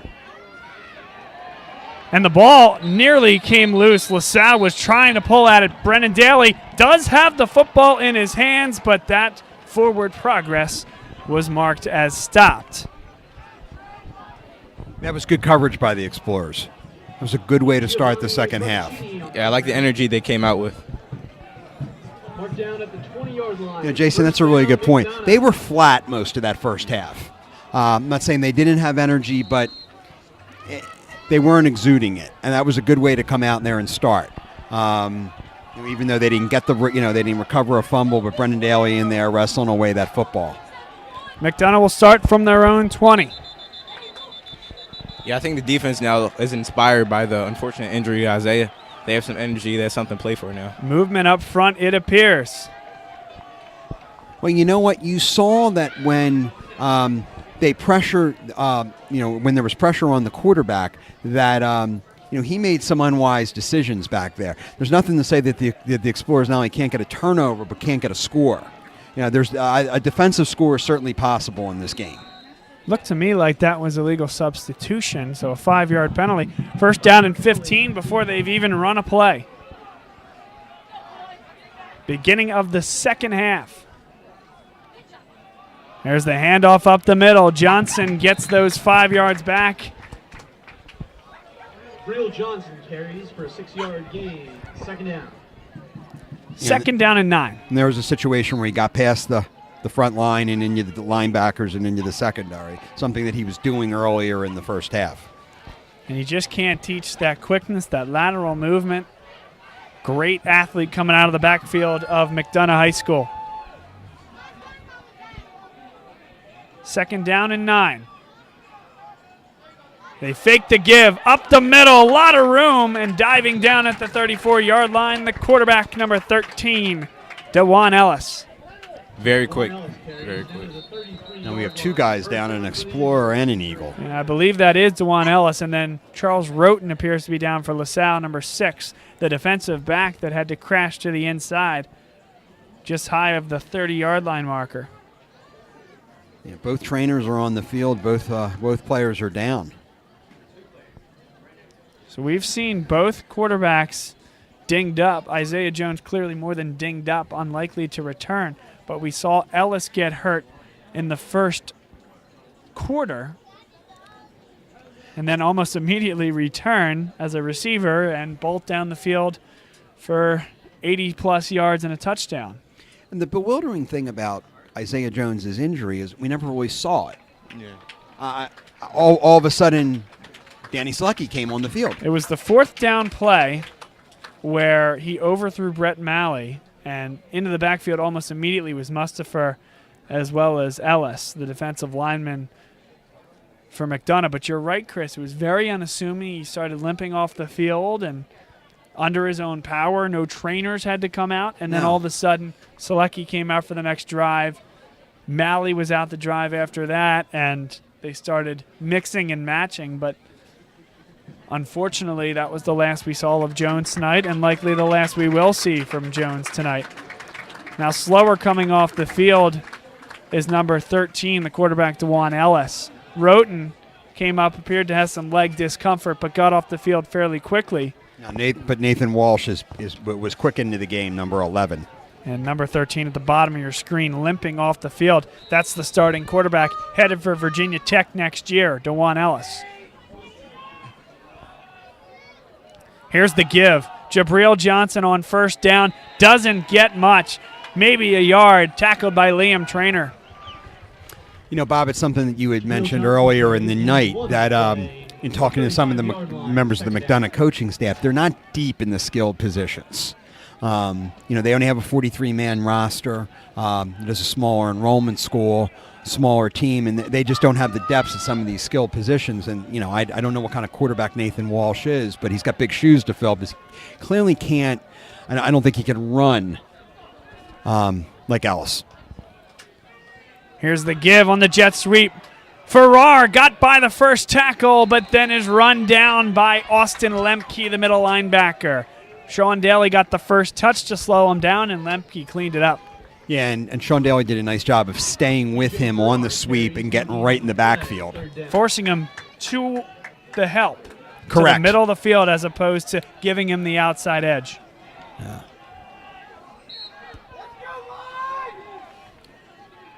You got a big third down here where the Explorers can make a stop here. They can get a punt and get started up on offense.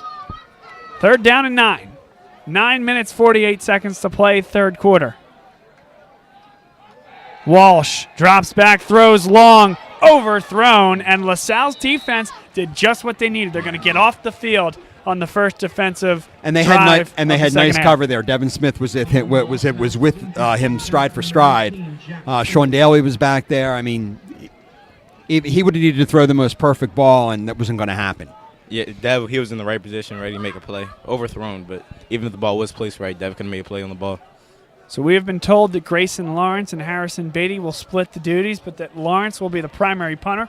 That is Lawrence, standing with his heels on his own 22. 2 Explorers deep to return. LaSalle doesn't really attack it. A low punt caught by Holland, stays in bounds. Needs a block, now cuts up the near side and is sent out of bounds at the 42-yard line. Back to the field comes the Explorers, and it's our opportunity to ask, where you at? Where are you guys watching us from here tonight? Got a message from Ireland today. Certainly appreciate that. I know the folks out in Michigan are watching as well. We got that message.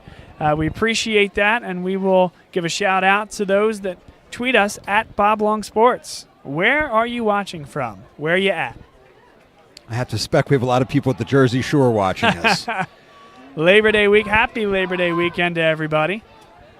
So now Brett Malley comes out split out wide, meaning Danny Selecki is in the backfield alongside Manny Keelis. Selecki drops back, looks to throw deep, now comes over the middle. Malley is there, cutting down the field and past the midfield stripe. That was a well-thrown ball by Danny Selecki. He stayed back there. And, they gave him protection. They gave him time. He wasn't hurried, and he found the receiver. Yeah. If we can keep that up, they can move the ball. Yeah, great pass by Danny. Showed poise, and he wasn't rushed. Hurry up offense for LaSalle. A little bit of swagger from Selecki in the LaSalle offense. Means McDonogh couldn't get the substitution. Now on the run he throws, and it's caught at the 41-yard line. We'll see if LaSalle continues to move quickly. No substitution yet. Yeah, Troy Holland on the catch. Yeah. So they're up to the line, meaning that McDonogh is not going to be able to substitute. You see exactly what LaSalle's trying to do here offensively. Yeah, Selecki and Troy, they have a connection from freshman football, so I'm sure I'll look for him more often. Yeah, if they can continue to give him protection, Danny sees the field well. That one knocked down, could have been trouble. Yeah. Number 25 on the play gets the stop. I think he saw Brett Malley. I don't think he saw the defensive lineman there. Batted down by McDonogh, number 25. It's 3rd down. 3rd down and 5. 8 minutes, 31 seconds to play. LaSalle driving in McDonogh territory, their first drive of the second half. Selecki runs out of room. Wrestled down. A sack of 4 yards. Back to the 45-yard line. 4th down and 9. And if I'm LaSalle, I'm punting this football. Absolutely. I think if he had picked up the first down, everything they were in 4-down territory, but not right now. Yeah, I agree.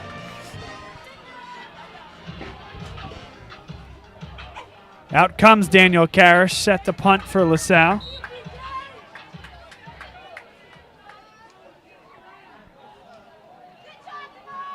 Two men deep for the McDonogh Eagles. McDonogh again plays deep. This is a shorter punt, and it takes a McDonogh hop. Picked up at the 23-yard line. So not a bad punt, but not a phenomenal punt either. And LaSalle's defense will go back to work.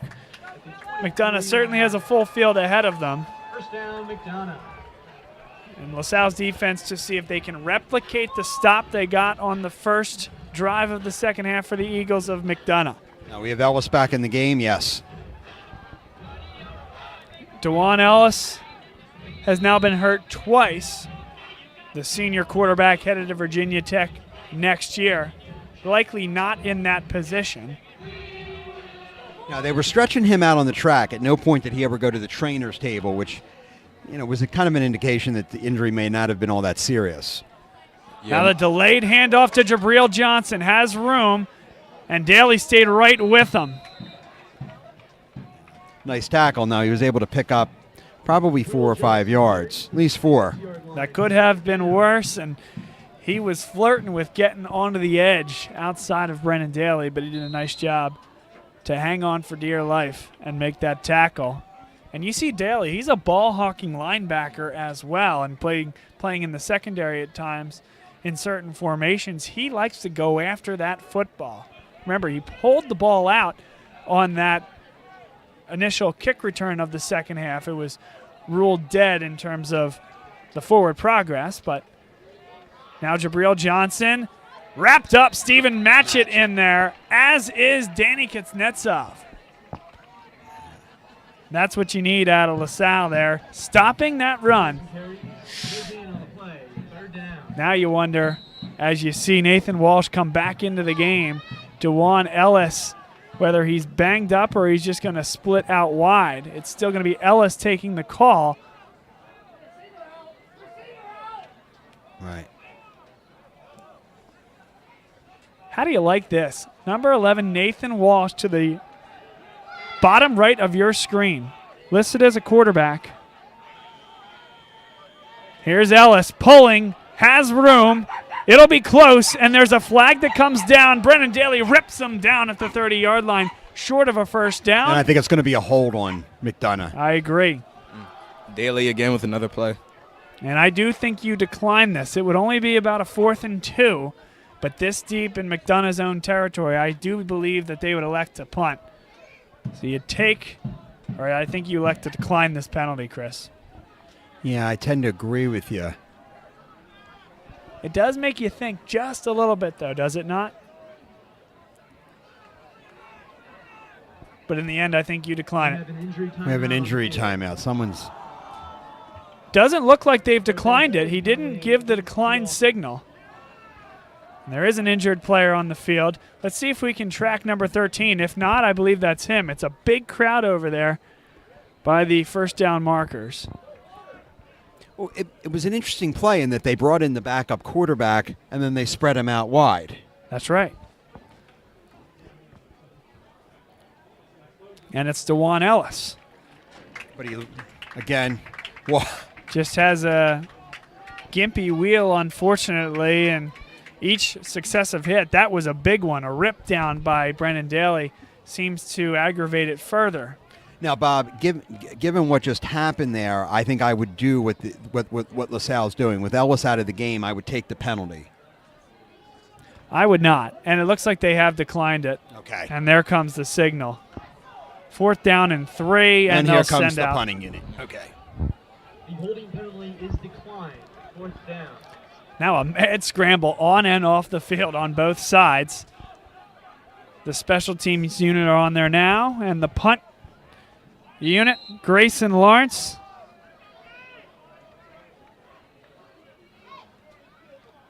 Lawrence's punt comes off the side of the foot, way out of bounds.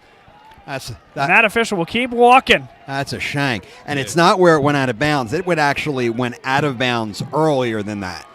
The official marks it at the McDonogh 42-yard line. That's a good call. That's where LaSalle will get the ball back, about the position that they had to punt from the last time they had the football.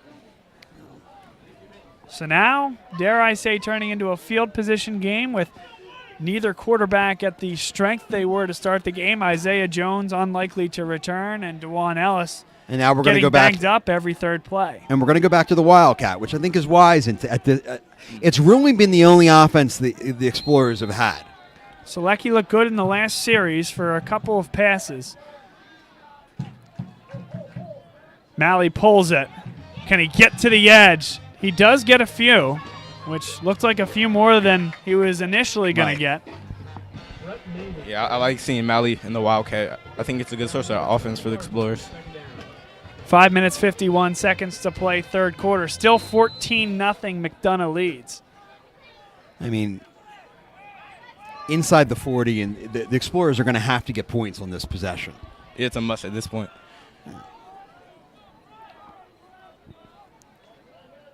Handoff inside. Keyless hit at the 38-yard line, maybe push forward for one more yard. Salle hasn't really had too much success on the inside runs tonight.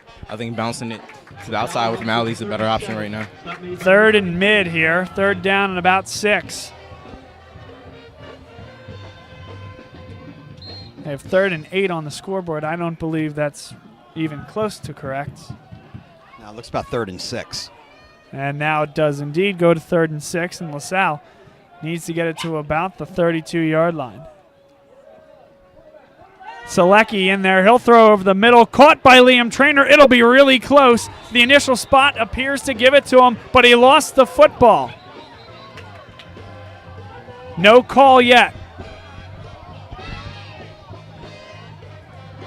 Looks like they're giving him a first down. And not only are they giving the Explorers the ball, but they're going to give them the first down. They're going to get a measurement. Nope, they're moving the chains. Moving the chains. Liam Trainer on the catch to the 32-yard line. So they needed the 32. They got the 32. I think that's a situation similar to what Brennan Daly did on the kickoff, where the forward motion had been stopped and he took the ball out of his hands.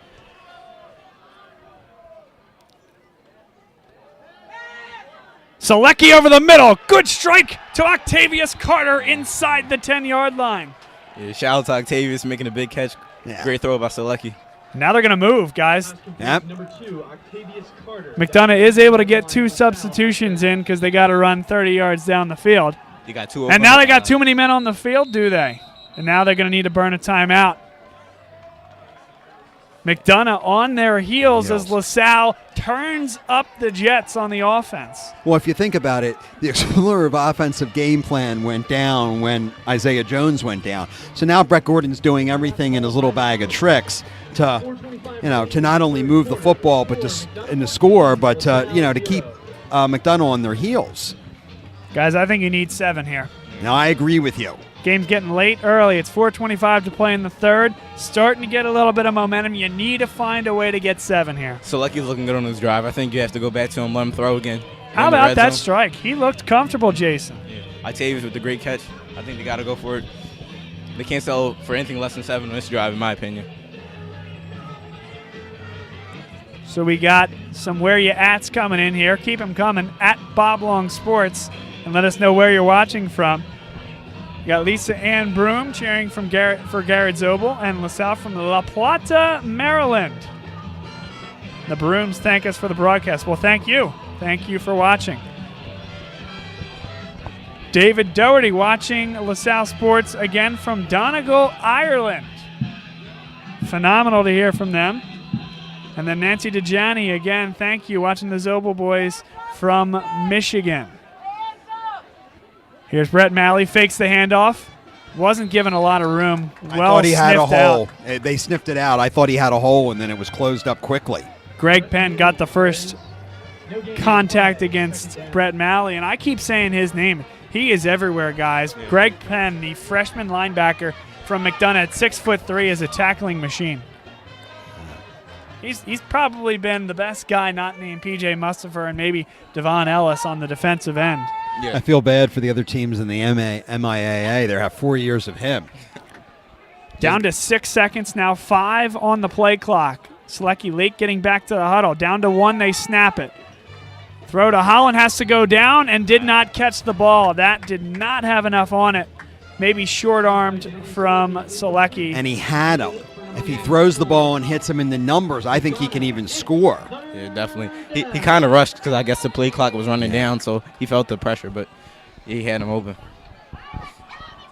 Third down and goal from the 9-yard line. LaSalle trailing 14-0 with 3 minutes and 42 seconds to play in the third quarter.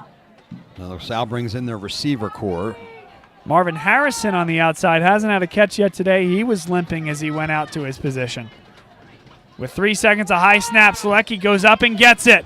Thrown to the corner through the arms of Brett Malley. Yeah. That ball might have been tipped, too. I also think that if he had come down with it, he wasn't going to be able to get he wasn't going to be able to stay in bounds in the end zone. It would have been close. It was a close one. It was close. If anybody could do it, Brett could have done it. Kind of disappointed to see the kicking unit come out. Yeah, so we're going to see Daniel Karish out to attempt another field goal. Really wanted to see them go for 7. Putting him on the 9-yard line, that just makes it a little bit difficult. So it's going to be a 26-yarder. He missed from 27. Went wide left.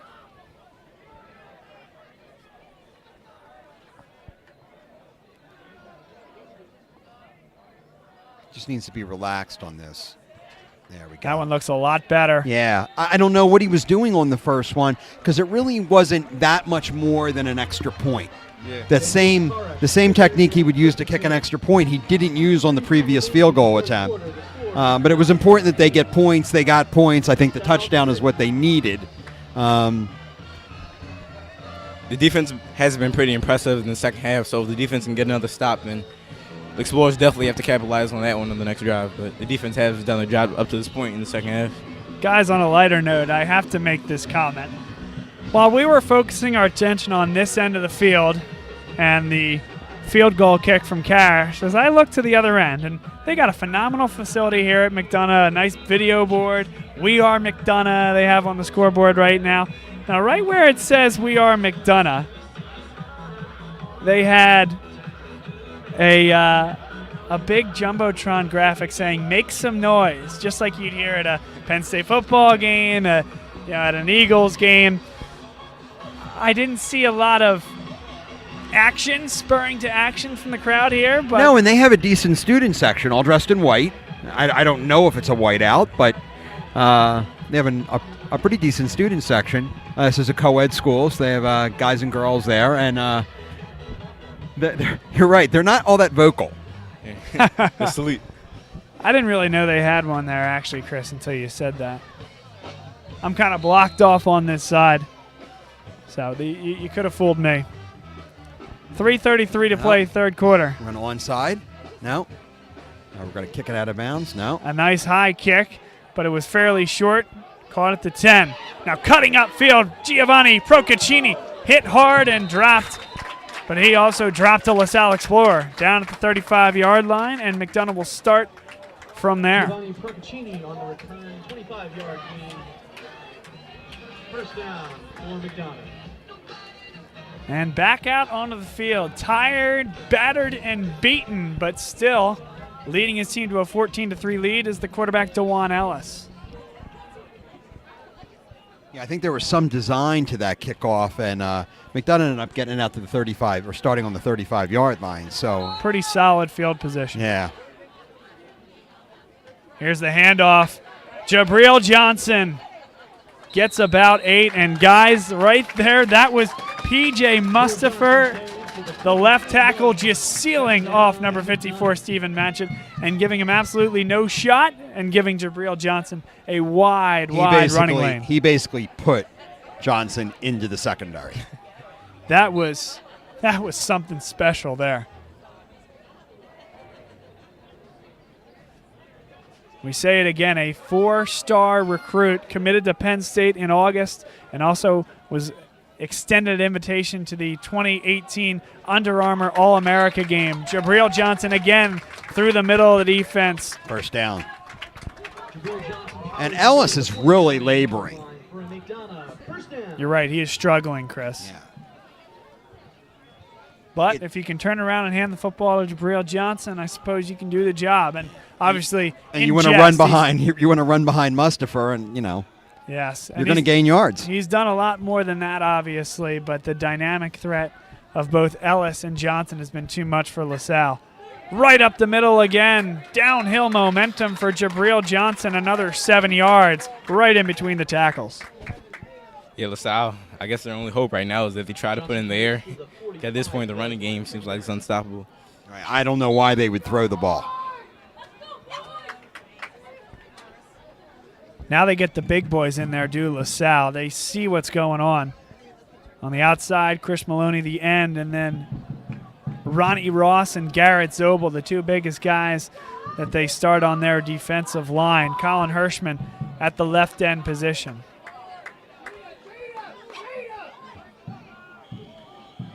They fake the handoff, and right there to meet him, even though he's able to slither through for a few yards. But a nice job on the outside. Short, so they're going to have 3rd and short. Jason Kessler came on the outside and cut off the angle.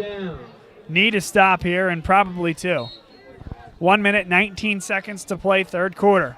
Yeah, I'm not sure they're in that we're in 4-down territory here, but I mean they're going to need a stop, and they're going to need to stop Johnson. Yeah, they definitely need to stop. We can't simulate this forward for no gain, but I think if there's no gain here, I bet they go for it on 4th down. Jabril Johnson. It'll be very close. Yeah. Hit right at the 1st down marker. That official coming in from the far side may be a half-yard short. Yeah, I think he's short. But again, Bob, I now I'm listening to what you said. I think with being that close, I think they're going to go for it. Yeah, they have to go for it. It looks like a full 1 yard as you look across to the top right of your screen. 31 seconds to play in the quarter. 16 on the play clock. They will need to snap this football before the end of the third quarter. In the I formation. They might be looking to draw LaSalle offside. No, they snap it. Enough for a 1st down, Jabril Johnson. Yeah, off tackle. Jabril Johnson carrying a 3-yard gain, and McDonogh, 1st down. And the clock will run under 10 minutes to play in the third quarter. And that'll be the last play of the third quarter, a 4th down conversion. Off tackle, Jabril Johnson. We'll take a break and come back for the beginning of the 4th quarter. And you are watching LaSalle College High School football on BLS, presented by Dunphy Ford. LaSalle Explorers 3. Dunphy Ford is Mayfair's neighborhood Ford store. Nobody knows your neighborhood like Dunphy Ford. Nearly 40 years. Right here on Frankfurt Avenue. Generation after generation, our neighbors continue to be our customers. We have access to the cars and trucks you want with financing you need. Dunphy Ford is Northeast Philly's first choice for America's #1 brand. 7700 Frankfurt Avenue in Mayfair. Online at www.dunphyford.com. Come experience the Dunphy difference. You'll be glad you did.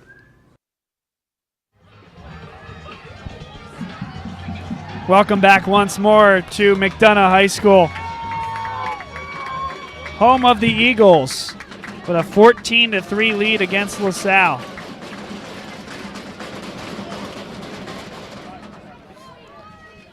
First down and 10 after the 4th down conversion.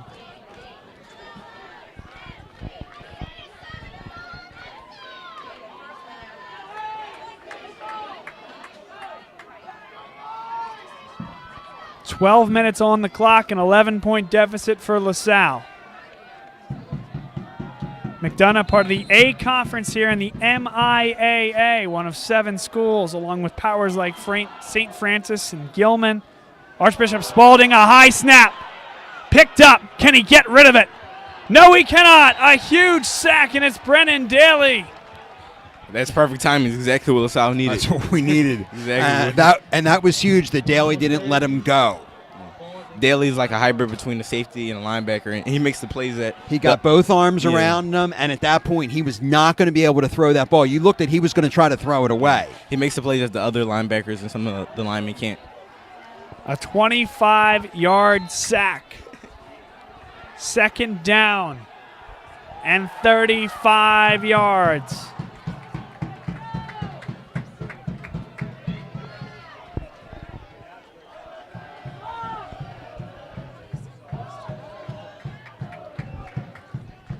It's a big play for LaSalle here. Thrown over the middle. Caught there. First catch of the day for Curtis Jacobs. Pretty big catch, too. Yeah, that was a nice catch. Throw it low, but Jacobs was able to come up with the catch. 3rd down, McDonogh. 3rd down, still a ways to go. 21 yards for the touchdown.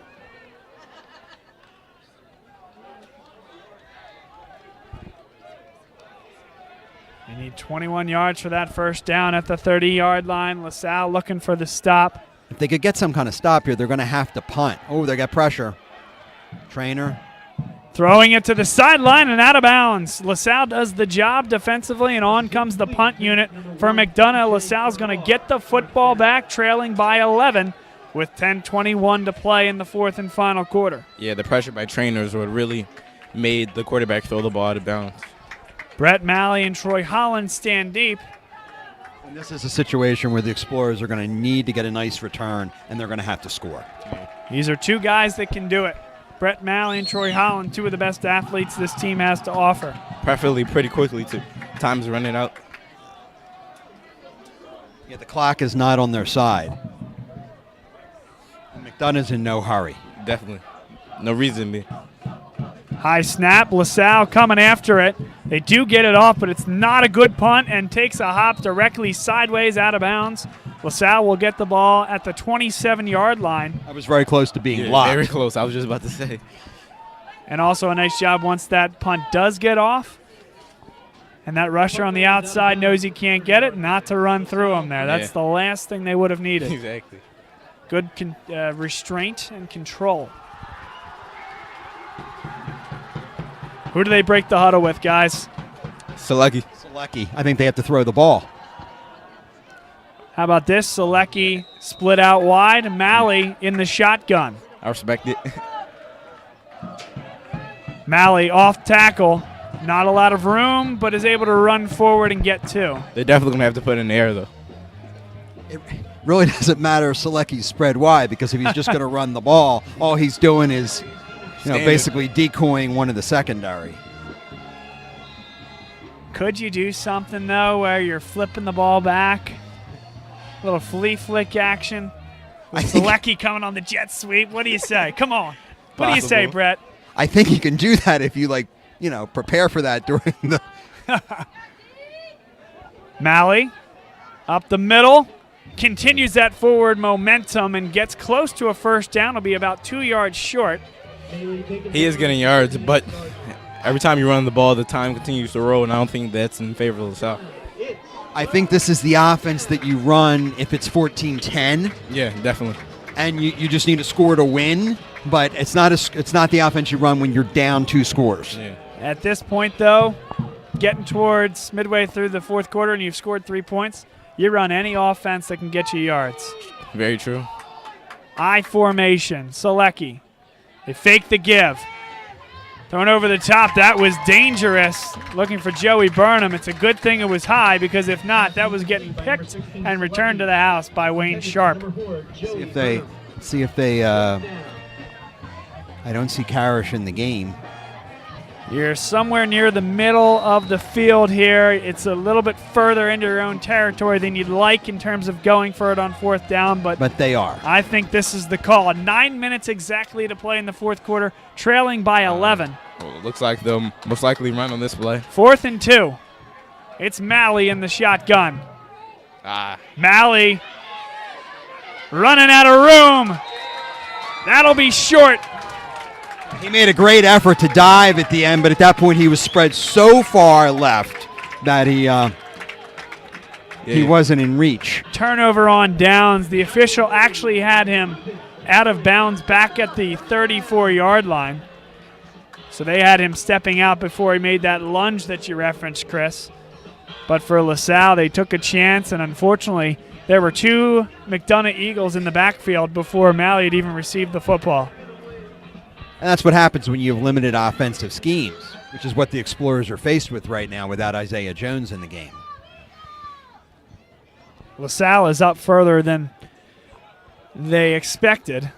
Again, they thought Malley was given credit for that lunge, but the official on the near side had Malley stepping out of bounds. So at the 34-yard line of the Explorers, McDonogh starts. Handoff to Jabril Johnson, breaks a tackle. Devin Smith brings him down. And that's what I was looking for there. They ran the play before I could even say it, but I wanted to see what the will and the spirit of this defense were like. They've been put through a lot. They've been put in tough spots just by virtue of the fact that the offense doesn't have its starter. I wanted to see if they still had the legs underneath them, and we'll find out in the next few plays here. Yeah, it feels as though the defense has been on the field for most of the game. It has. Due to the lack of offense for the Explorers. Now, the time of possession here is I don't know what the exact numbers are, but It has to be the amount of time that McDonough's had the ball is significantly longer than LaSalle.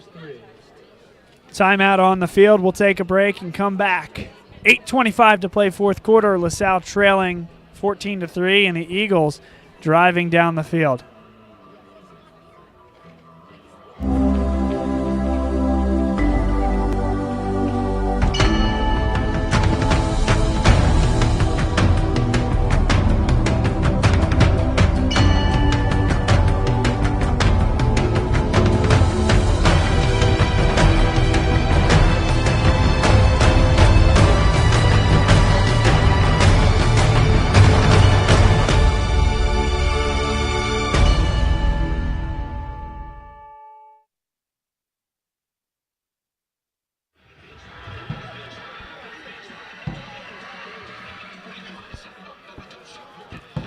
First down and 10 for the McDonogh Eagles, led by DeJuan Ellis at quarterback. They've taken out Jabril Johnson at running back, it appears.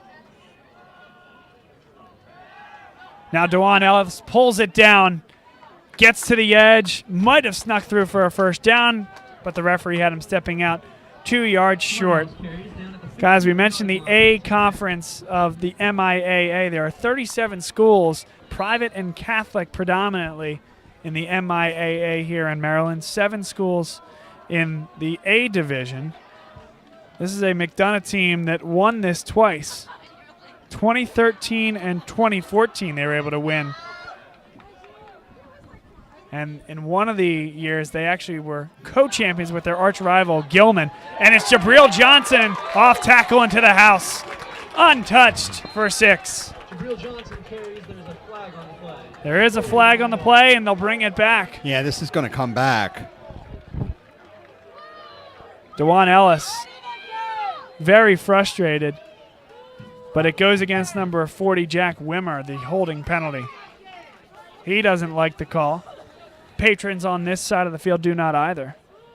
It's a bit of a break for the Explorers, but they're going to have to play better defense. As you said, they didn't come back out and show that fight.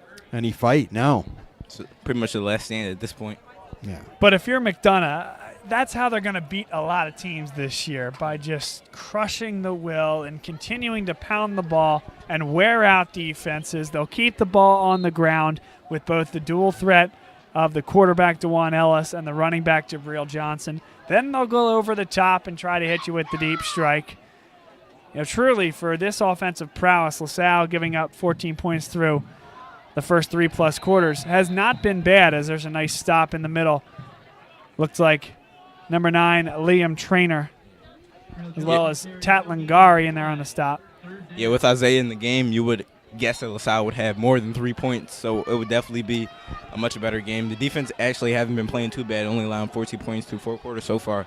So I think it'd be a different game if Isaiah didn't go down. I agree with you, Jason. You know, the term that comes to mind with this defense is bend but not break, because they've given up a lot of yards. It seems like they've given up a lot of big plays, but it's only 14-3. Now Ellis runs out of room. Big Garrett Zobel, number 77, like a freight train up the middle. And, Bob, if you think of the way this game started, with McDonogh getting the ball and marching up the field, other than that, their only other score comes from a long pass on a complete surprise after LaSalle failed to convert that field goal. So, I mean, I think they're even a little better than bend, not break. Guys, time is now to go after this punt. No, I agree. They only send one back, Brett Malley, so you have an extra attacker here. Yeah, I mean, I don't know if Brennan Daly can get through. And there it is. Oh, he got leveled. Here's Brett Malley. He can run up the field now. He has room to the outside. Yeah, he touched the ball, though. I know the McDonogh people are angry because he got drilled and it was tipped, and that's exactly the right call. Yeah, the McDonogh people are upset because they knocked him down, but he did get the ball. He got leveled. I mean, remember, you fumbled that ball too. Yeah.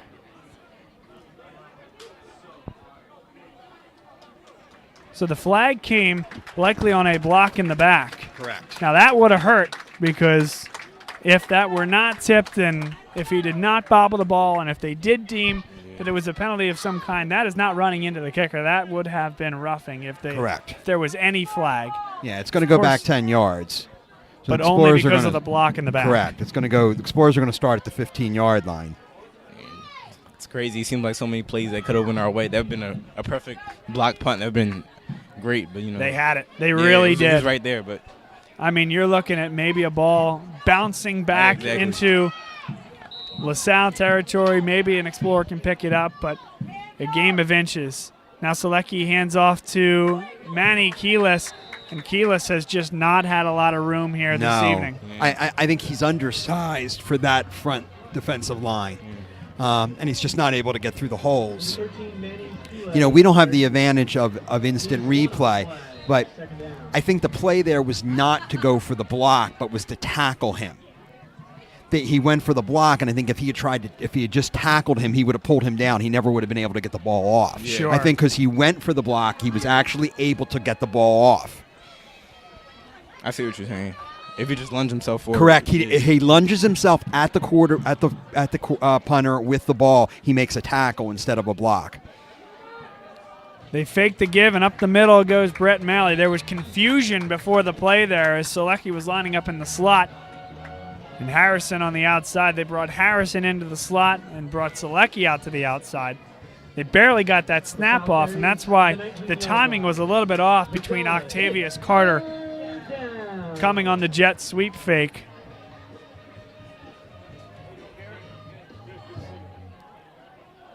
Third down and 7. 5 minutes, 36 seconds to play. Still 14-3 McDonogh. And he's going to have to throw the ball here. Good protection. Throws, and it's caught by Troy Holland. Good throw to the outside on the out route from Holland, the senior. He's running out of time, though. The other thing here is the missed field goal is looming large now. Because down 8, you've set a 5-minute drive. You can get a 2-point conversion. They need to score twice. It's going to be really difficult to do. Particularly with such a limited offense. Got to focus on this drive now. Good throw up the middle. Liam Trainer makes the catch. That was a nice play by Danny Selecki. It was a nice throw. It was a nice route. He knew where Trainer was going to be. Yeah, to his credit, Selecki's come in the second half and made a lot of big plays. 45-yard line, LaSalle, first down. Selecki throws out wide. Pass is incomplete, intended for number 1, Troy Holland. Second down. Second down and 10 after the incompletion. There's a flag on the play. There was a late flag, one that I didn't see initially. These rarely go against the defense. I'll tell you, though, Kuznetsov was clapping for the Explorers, thinking maybe, perhaps hoping. McDonogh, are they starting to walk backwards? Yeah, they are. They're backing up. You have to. Illegal substitution, it looks like. So now second down and 5. Any way they can get them, the yards come for the Explorers. Ball on the midfield stripe. And it's a first down and 5. So now the Explorers riding Selecki at this point. Selecki fakes. Got to get rid of it. Throws it away. Nice job by the senior. Very experienced there, understanding the situation. I mean, he is amongst giants when they come at him. Yeah. The D-line is huge. They're huge. He can throw over them. No, that was a smart play. Just throw it out of bounds. Danny Selecki stands at 6 foot. I think that's on a good day. Selecki's going to go deep. Thrown into double coverage and nearly intercepted. Curtis Jacobs over the top was really the only guy on either team that had a chance to catch that football. No, Octavius Carter was going to try for the that he was interfered with, but I don't think he had a chance to catch that ball. Definitely would like to see him go to one of the taller receivers on that play. That's just a bad decision to throw it into triple coverage. I know you got to do something. Not that. But that's not it. And I think he was the primary receiver. I think that's who it was designed to go to, but he wasn't open. Now there's Danny doing a really smart thing as the quarterback, getting up on the line of scrimmage. Now only 4 men in the backfield. Malley going to get enough for a first down on 3rd down and 5. But I think that's smart, yeah. That's, I tell you, for a quarterback, maybe I'm overstating that, but he lined up behind the line of scrimmage, realized, oh no, there's 5 of us back here. Got to get on the line in that slot position. That's a quarterback for you. So a good run by Malley off tackle for the first down. Selecki back in the shotgun. Good look to Malley. Cuts up the field. Needs to make one miss. Gets inside the 20. Yeah, Malley, he deserves a lot of credit tonight. He's been doing everything for the Explorers. He really is. Come on, Brett. We need you in the secondary on defense. What are you doing, man? Maybe next. You're returning punts. You're playing quarterback. You're running the ball up the middle with the Wildcat. Well, it's a harken back to a name from years ago, but like the Jack Foster years where you did everything.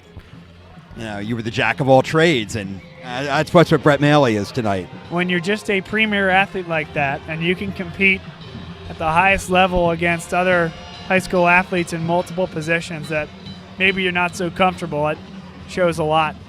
So now the timeout on the field was taken by the McDonogh Eagles. Need 7 here, but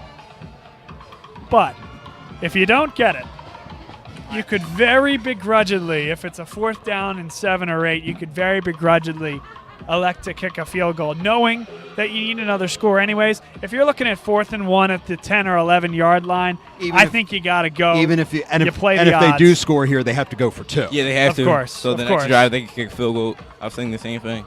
But if you're looking at 3rd down and 7. Right, I think you put the points on the board. I think you put the points on the board. But anything under 4th and 4, 4th and 3, playing the odds, what are the chances you get back down here again? Yeah. I think you'd go for it there. But this is 1st and 10. The Explorers rolling. Selecki has to get rid of it, and a very smart play by Selecki. The South pass incomplete. I think there was some holding there that the referees didn't see, but Danny wisely got rid of it. So if you're McDonogh, are you telling P.J. Mustafer, Devon Ellis, pin the ears back and just go? Yeah, I would. Rush the passer and make him make a decision? You have to. Because I feel as if they haven't been as successful more recently getting back there, and that's a big part of the reason LaSalle's been able to move the football. But if I'm McDonogh, I'm telling my 6'4", 285 Ellis and my 6'5", 295 Mustafer, get in the backfield. They're going the other way. They have him. Catch by Burnham. Dragged down inside the 10-yard line. Will be very close to a first down. He's short. I can see where they're marking it. Nice play by Wayne Sharp to come across the field and make the play. And Selecki stood in there and took a lick. Yes, he did. And that was a great play call because I think they knew they were coming. They rolled him out and he threw back.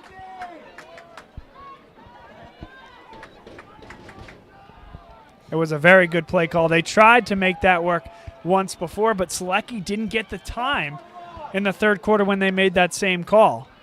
Now they're staying with Selecki instead of the Wildcat, which is something.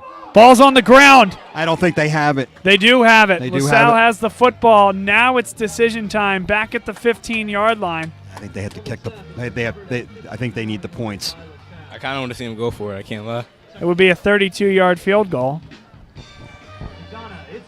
And LaSalle appears indecisive at the moment. And now they burn a timeout. The all-important timeout burned. They needed that timeout. I think they needed to be prepared to know what they were going to do in the 2 scenarios.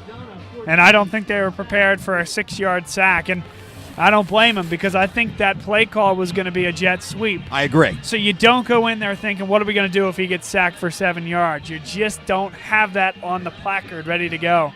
Now they're going to kick. I think Karish is on the field. I think that's the right decision. And again, this is a kick where he needs to be relaxed like he was on the last one. The first one, for whatever reason, hurried it and shanked it left. It's just unfortunate for the Explorers that you see the biggest play of the game, a botched snap. But have to put the 3 on the board now and try to go get a stop. Of course, burning that timeout means that if McDonogh were to elect to, they would have one more opportunity to run the football and run 40 seconds off the clock. Right.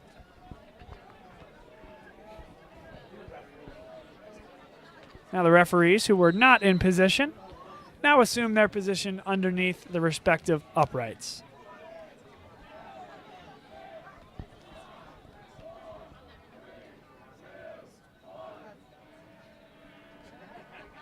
Karish from the left hash. Kick is up. And it's no good. Karish 1 for 3 on field goals tonight. And there, the air maybe goes out of the balloon just a little bit for the Explorers. 2:56 to play in the fourth quarter. Still 14-3. Yeah, I would like to see him go for it in that situation, but, you know. You got to say that before the field goal, Jason. I'm just kidding.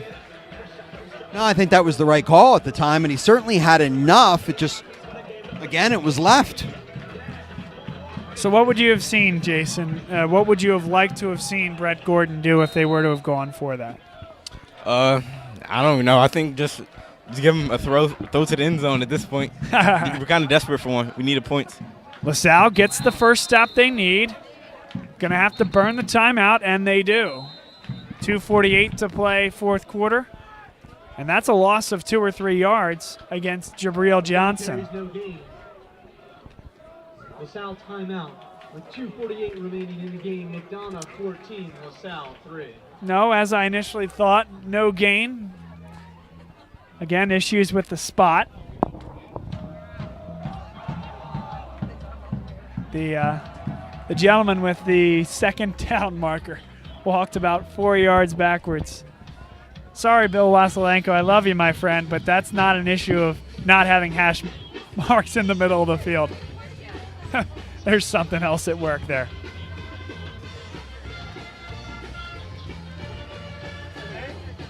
(14-3), the LaSalle defense really has seemingly given up a lot of yards, but has played very valiantly, only giving up the 14 points. The first drive of the game went for a touchdown. It was an 87-yard drive methodically by McDonogh. And then the other one was an 80-plus yard heave from backup quarterback Nathan Walsh to starting quarterback DeJuan Ellis. Now they fake the give. LaSalle tries to keep him inside, but unsuccessful in doing so. And here comes Ellis, staying in bounds, 40, 30, 20, 10. High-stepping his way to the end zone. 20-3, McDonogh.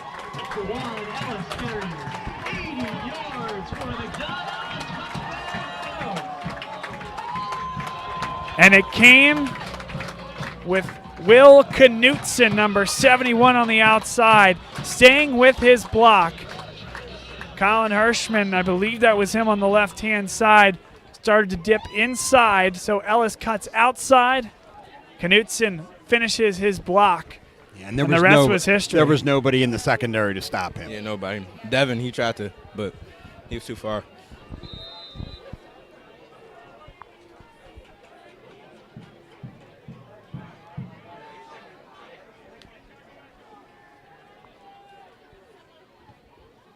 Field goal kick, or I should say the extra point, goes through the uprights. 21-3 the score, 2:43 to go. Fourth quarter. This is LaSalle College High School football on Bob Long Sports. With Bob Long and alongside me, Chris Carabello, class of 2018, Jason Bempa, welcome. And on camera, Mara Jones, thanks again, second week on the job and once again doing a great job. So thanks to our team, Bob, Chris, Jason, Mara, and a shout out to Rob Stott, who's over in Germany right now, unable to be with us. But We are your team this year. We appreciate the opportunity to be with you.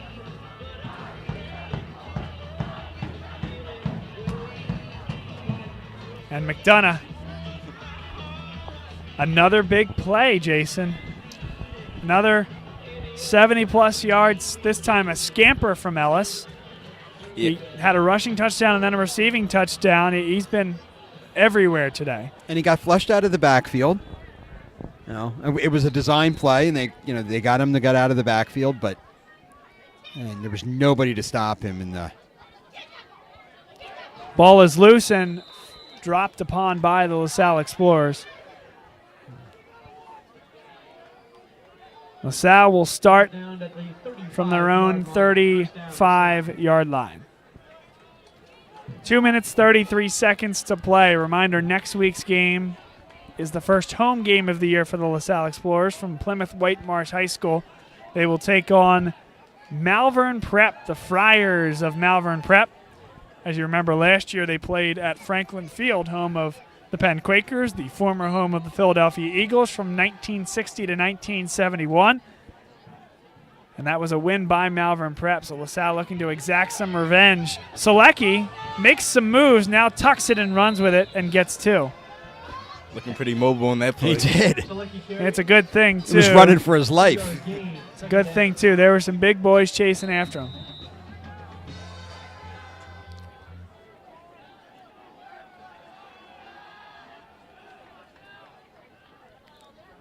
Selecki has good protection, throws over the middle. Oh. Incidental contact as Wayne Sharp and Troy Holland got caught. The legs got tangled over the middle. Yeah, that was a good call. It looked as if he had knocked Troy down, but it was more incidental contact. He would have been open, too. Yeah, he was. He was wide open. It's a shame he just tripped over him. And that is one of those calls that is bound to get somebody upset. Yeah. Always, you see, watching the football game on television, you're at a game like this in person, that's one that just doesn't feel right. Doesn't feel right that he is taken down like that, but that is the rule, and you see it certainly a couple times every single year. And the good ones, good referees don't call it. Here's Selecki. Cuts up the middle, has some room.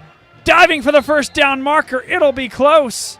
I think they should just give it to him because of that effort. No, doesn't look like it. No. Couple of yards short. Selecki's out here fighting. He really is. Selecki carries the 44-yard line. 4th down and short. 1:56 to play. 21-3 the score. LaSalle trying to get some more points on the board. You know, if you think about it, when you take Isaiah Jones out of the game, you really limit the Explorers' offensive resources. I mean, you shift people around. You now have a backup quarterback in the game that doesn't have his running ability or his size. And the Explorers have moved the ball really well. What they haven't been able to do is put the ball in the end zone. Here's Selecki trying to change that, running through the secondary and getting a nice gain for about 13 yards and a first down. Selecki carries the 41-yard line. And I think it would do a lot for the Explorers' psyche, confidence, if they could heaven score. forbid, if heaven forbid they don't have Isaiah in the next game, to have some if they could chemistry score here. Yeah, if they could put the ball in the end zone, I think that would be huge. Selecki drops back, has good protection over the middle. How about that catch from Liam Trainer? Good snag by Trainer. Yeah, one-handed. he stayed with the ball, stayed focused.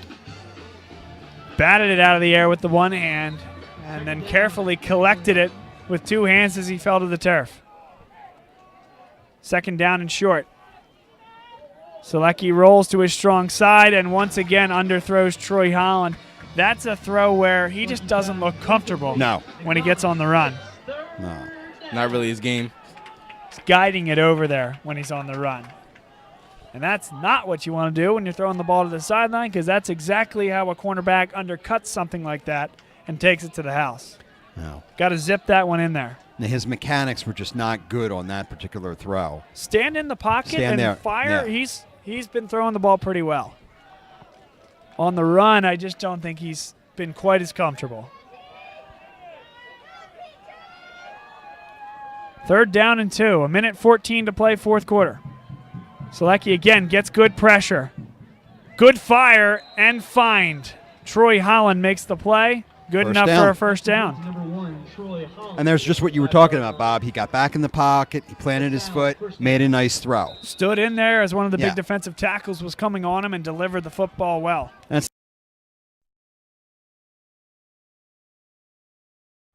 And now you see him getting a lot of the snaps. Now, of course, the game situation dictates some of that. that's a hold. Here's the double route. Malley comes down with it. Touchdown, That was LaSalle. that was a really nice play. Yeah, It was a really nice good play. throw. It was a nice route. He stayed focused to catch that ball. Executed a double move perfectly as he ran to the sideline. The corner bit. He took off for the end zone and made the play. Even what looks like to be a losing effort, Brett Malley has done everything he could tonight. Yeah. So they're going to go for two here, it would appear. Not sure why. I don't know either. I mean, 47.2 to play.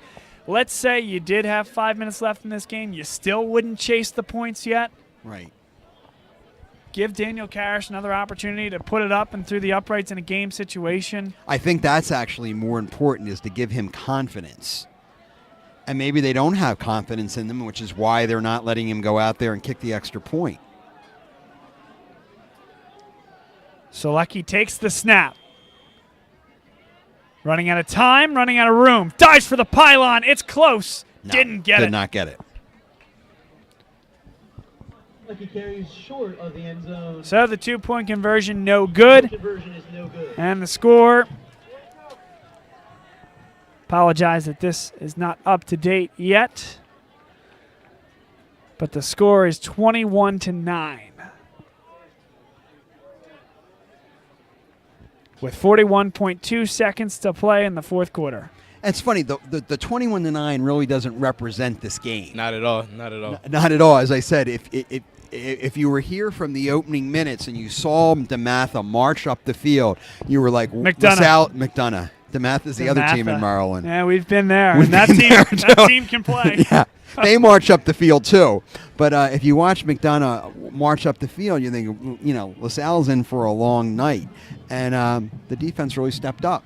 Apart from a long pass and a broken play where Ellis scampers down the sideline, Yeah, a few plays, 2 interceptions that didn't go their way. No. A punt block that actually could have went their way that didn't. Yeah. The score really doesn't tell the story of the game. Karish will now kick off. And they're going to go for the onside kick. Nobody deep for McDonogh. No. Again, something to work on here. Hands team on the field. They kick it. I don't understand that one. No. They ran everybody on the hands team side to the center of the field. Left one on the outside. And that's where he kicked it. And he kicked a line drive right into the arms of McDonogh. So, going into week 3, something to work on. They would have been better to pooch it in the air over everyone's head and try to get there first than that. I would like to see that. You're right. That would have worked better. So now McDonogh will simply have to take a couple of knees. LaSalle with only 1 timeout left. I doubt they'll even burn that. No, not down 12. 21-9 the score here. Obviously everyone's attention will turn to Isaiah Jones's health. Can he return, or are we going to have to look at Danny Selecki as the quarterback for this year, or a combination of Danny Selecki and Brett Malley? A game update in the first quarter was when Isaiah Jones went down. For those of you just joining us, it was a 4th down play, 4th down and 3 from the McDonogh 30-yard line. Went over the head of Brett Malley. He was nailed by Penn State commit P.J. Mustafer. Limped off the field, and that's the last we saw of him. But in the meantime, we saw Brett Malley do Wildcat. We saw Danny Selecki stand in the pocket and make some good throws. Of course, LaSalle doesn't want to move forward without their star quarterback, Isaiah Jones, but they showed some muster. They showed some fight in the meantime. They dropped this game 21-9. They get a late touchdown on a pass from Danny Selecki to Brett Malley, and maybe a little something to grab hold of and think about as you move into the next game. A little bit of momentum you can take with you. Again, none of these league games, guys, so learning a lot against some of the best teams really in the greater Mid-Atlantic region, with North Penn last week and then McDonogh here tonight. Yeah, in the second half, Dan Selecki definitely showed what he could do. He showed toughness. He made a lot of big plays, and I think it's something he could definitely build on if he has to start next game. Chris, any thoughts or takeaways from what we've seen here tonight?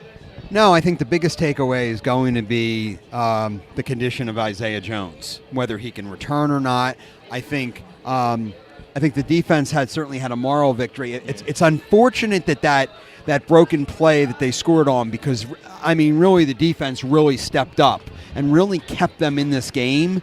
And I think that's something positive to take away. I think it was kind of diluted a little bit by that broken play touchdown, but I think we saw a lot of things from the defense after that first series. And obviously I thought the kicking game was a strength last week, and obviously something very different this week. I still think Daniel Karras is a very, very good kicker, and he's done a really good job at punting. Definitely. We'll now turn your attention to the LaSalle side of the field, where the band will play, as always, the alma mater. Fans, please join us for our next home game against Loyola Blakefield on Friday, October 13th at 7 p.m.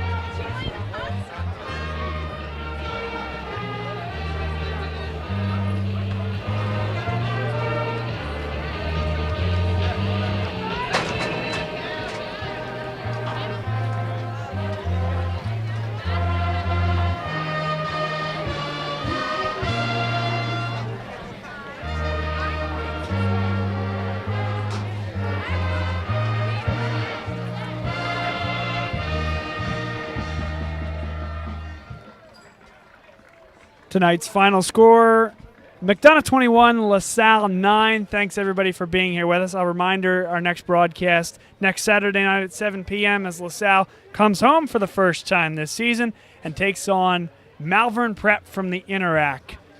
Guys, great job here tonight, as always. Looking forward to get back together with you guys next week. And for Chris Carabello, for Jason Bempa, for our camerawoman Mara Jones, thanks again. Great job, as always. I'm Bob Long saying so long from just north of Baltimore, Maryland, and we'll see you next time for LaSalle College High School football on Bob Long Sports.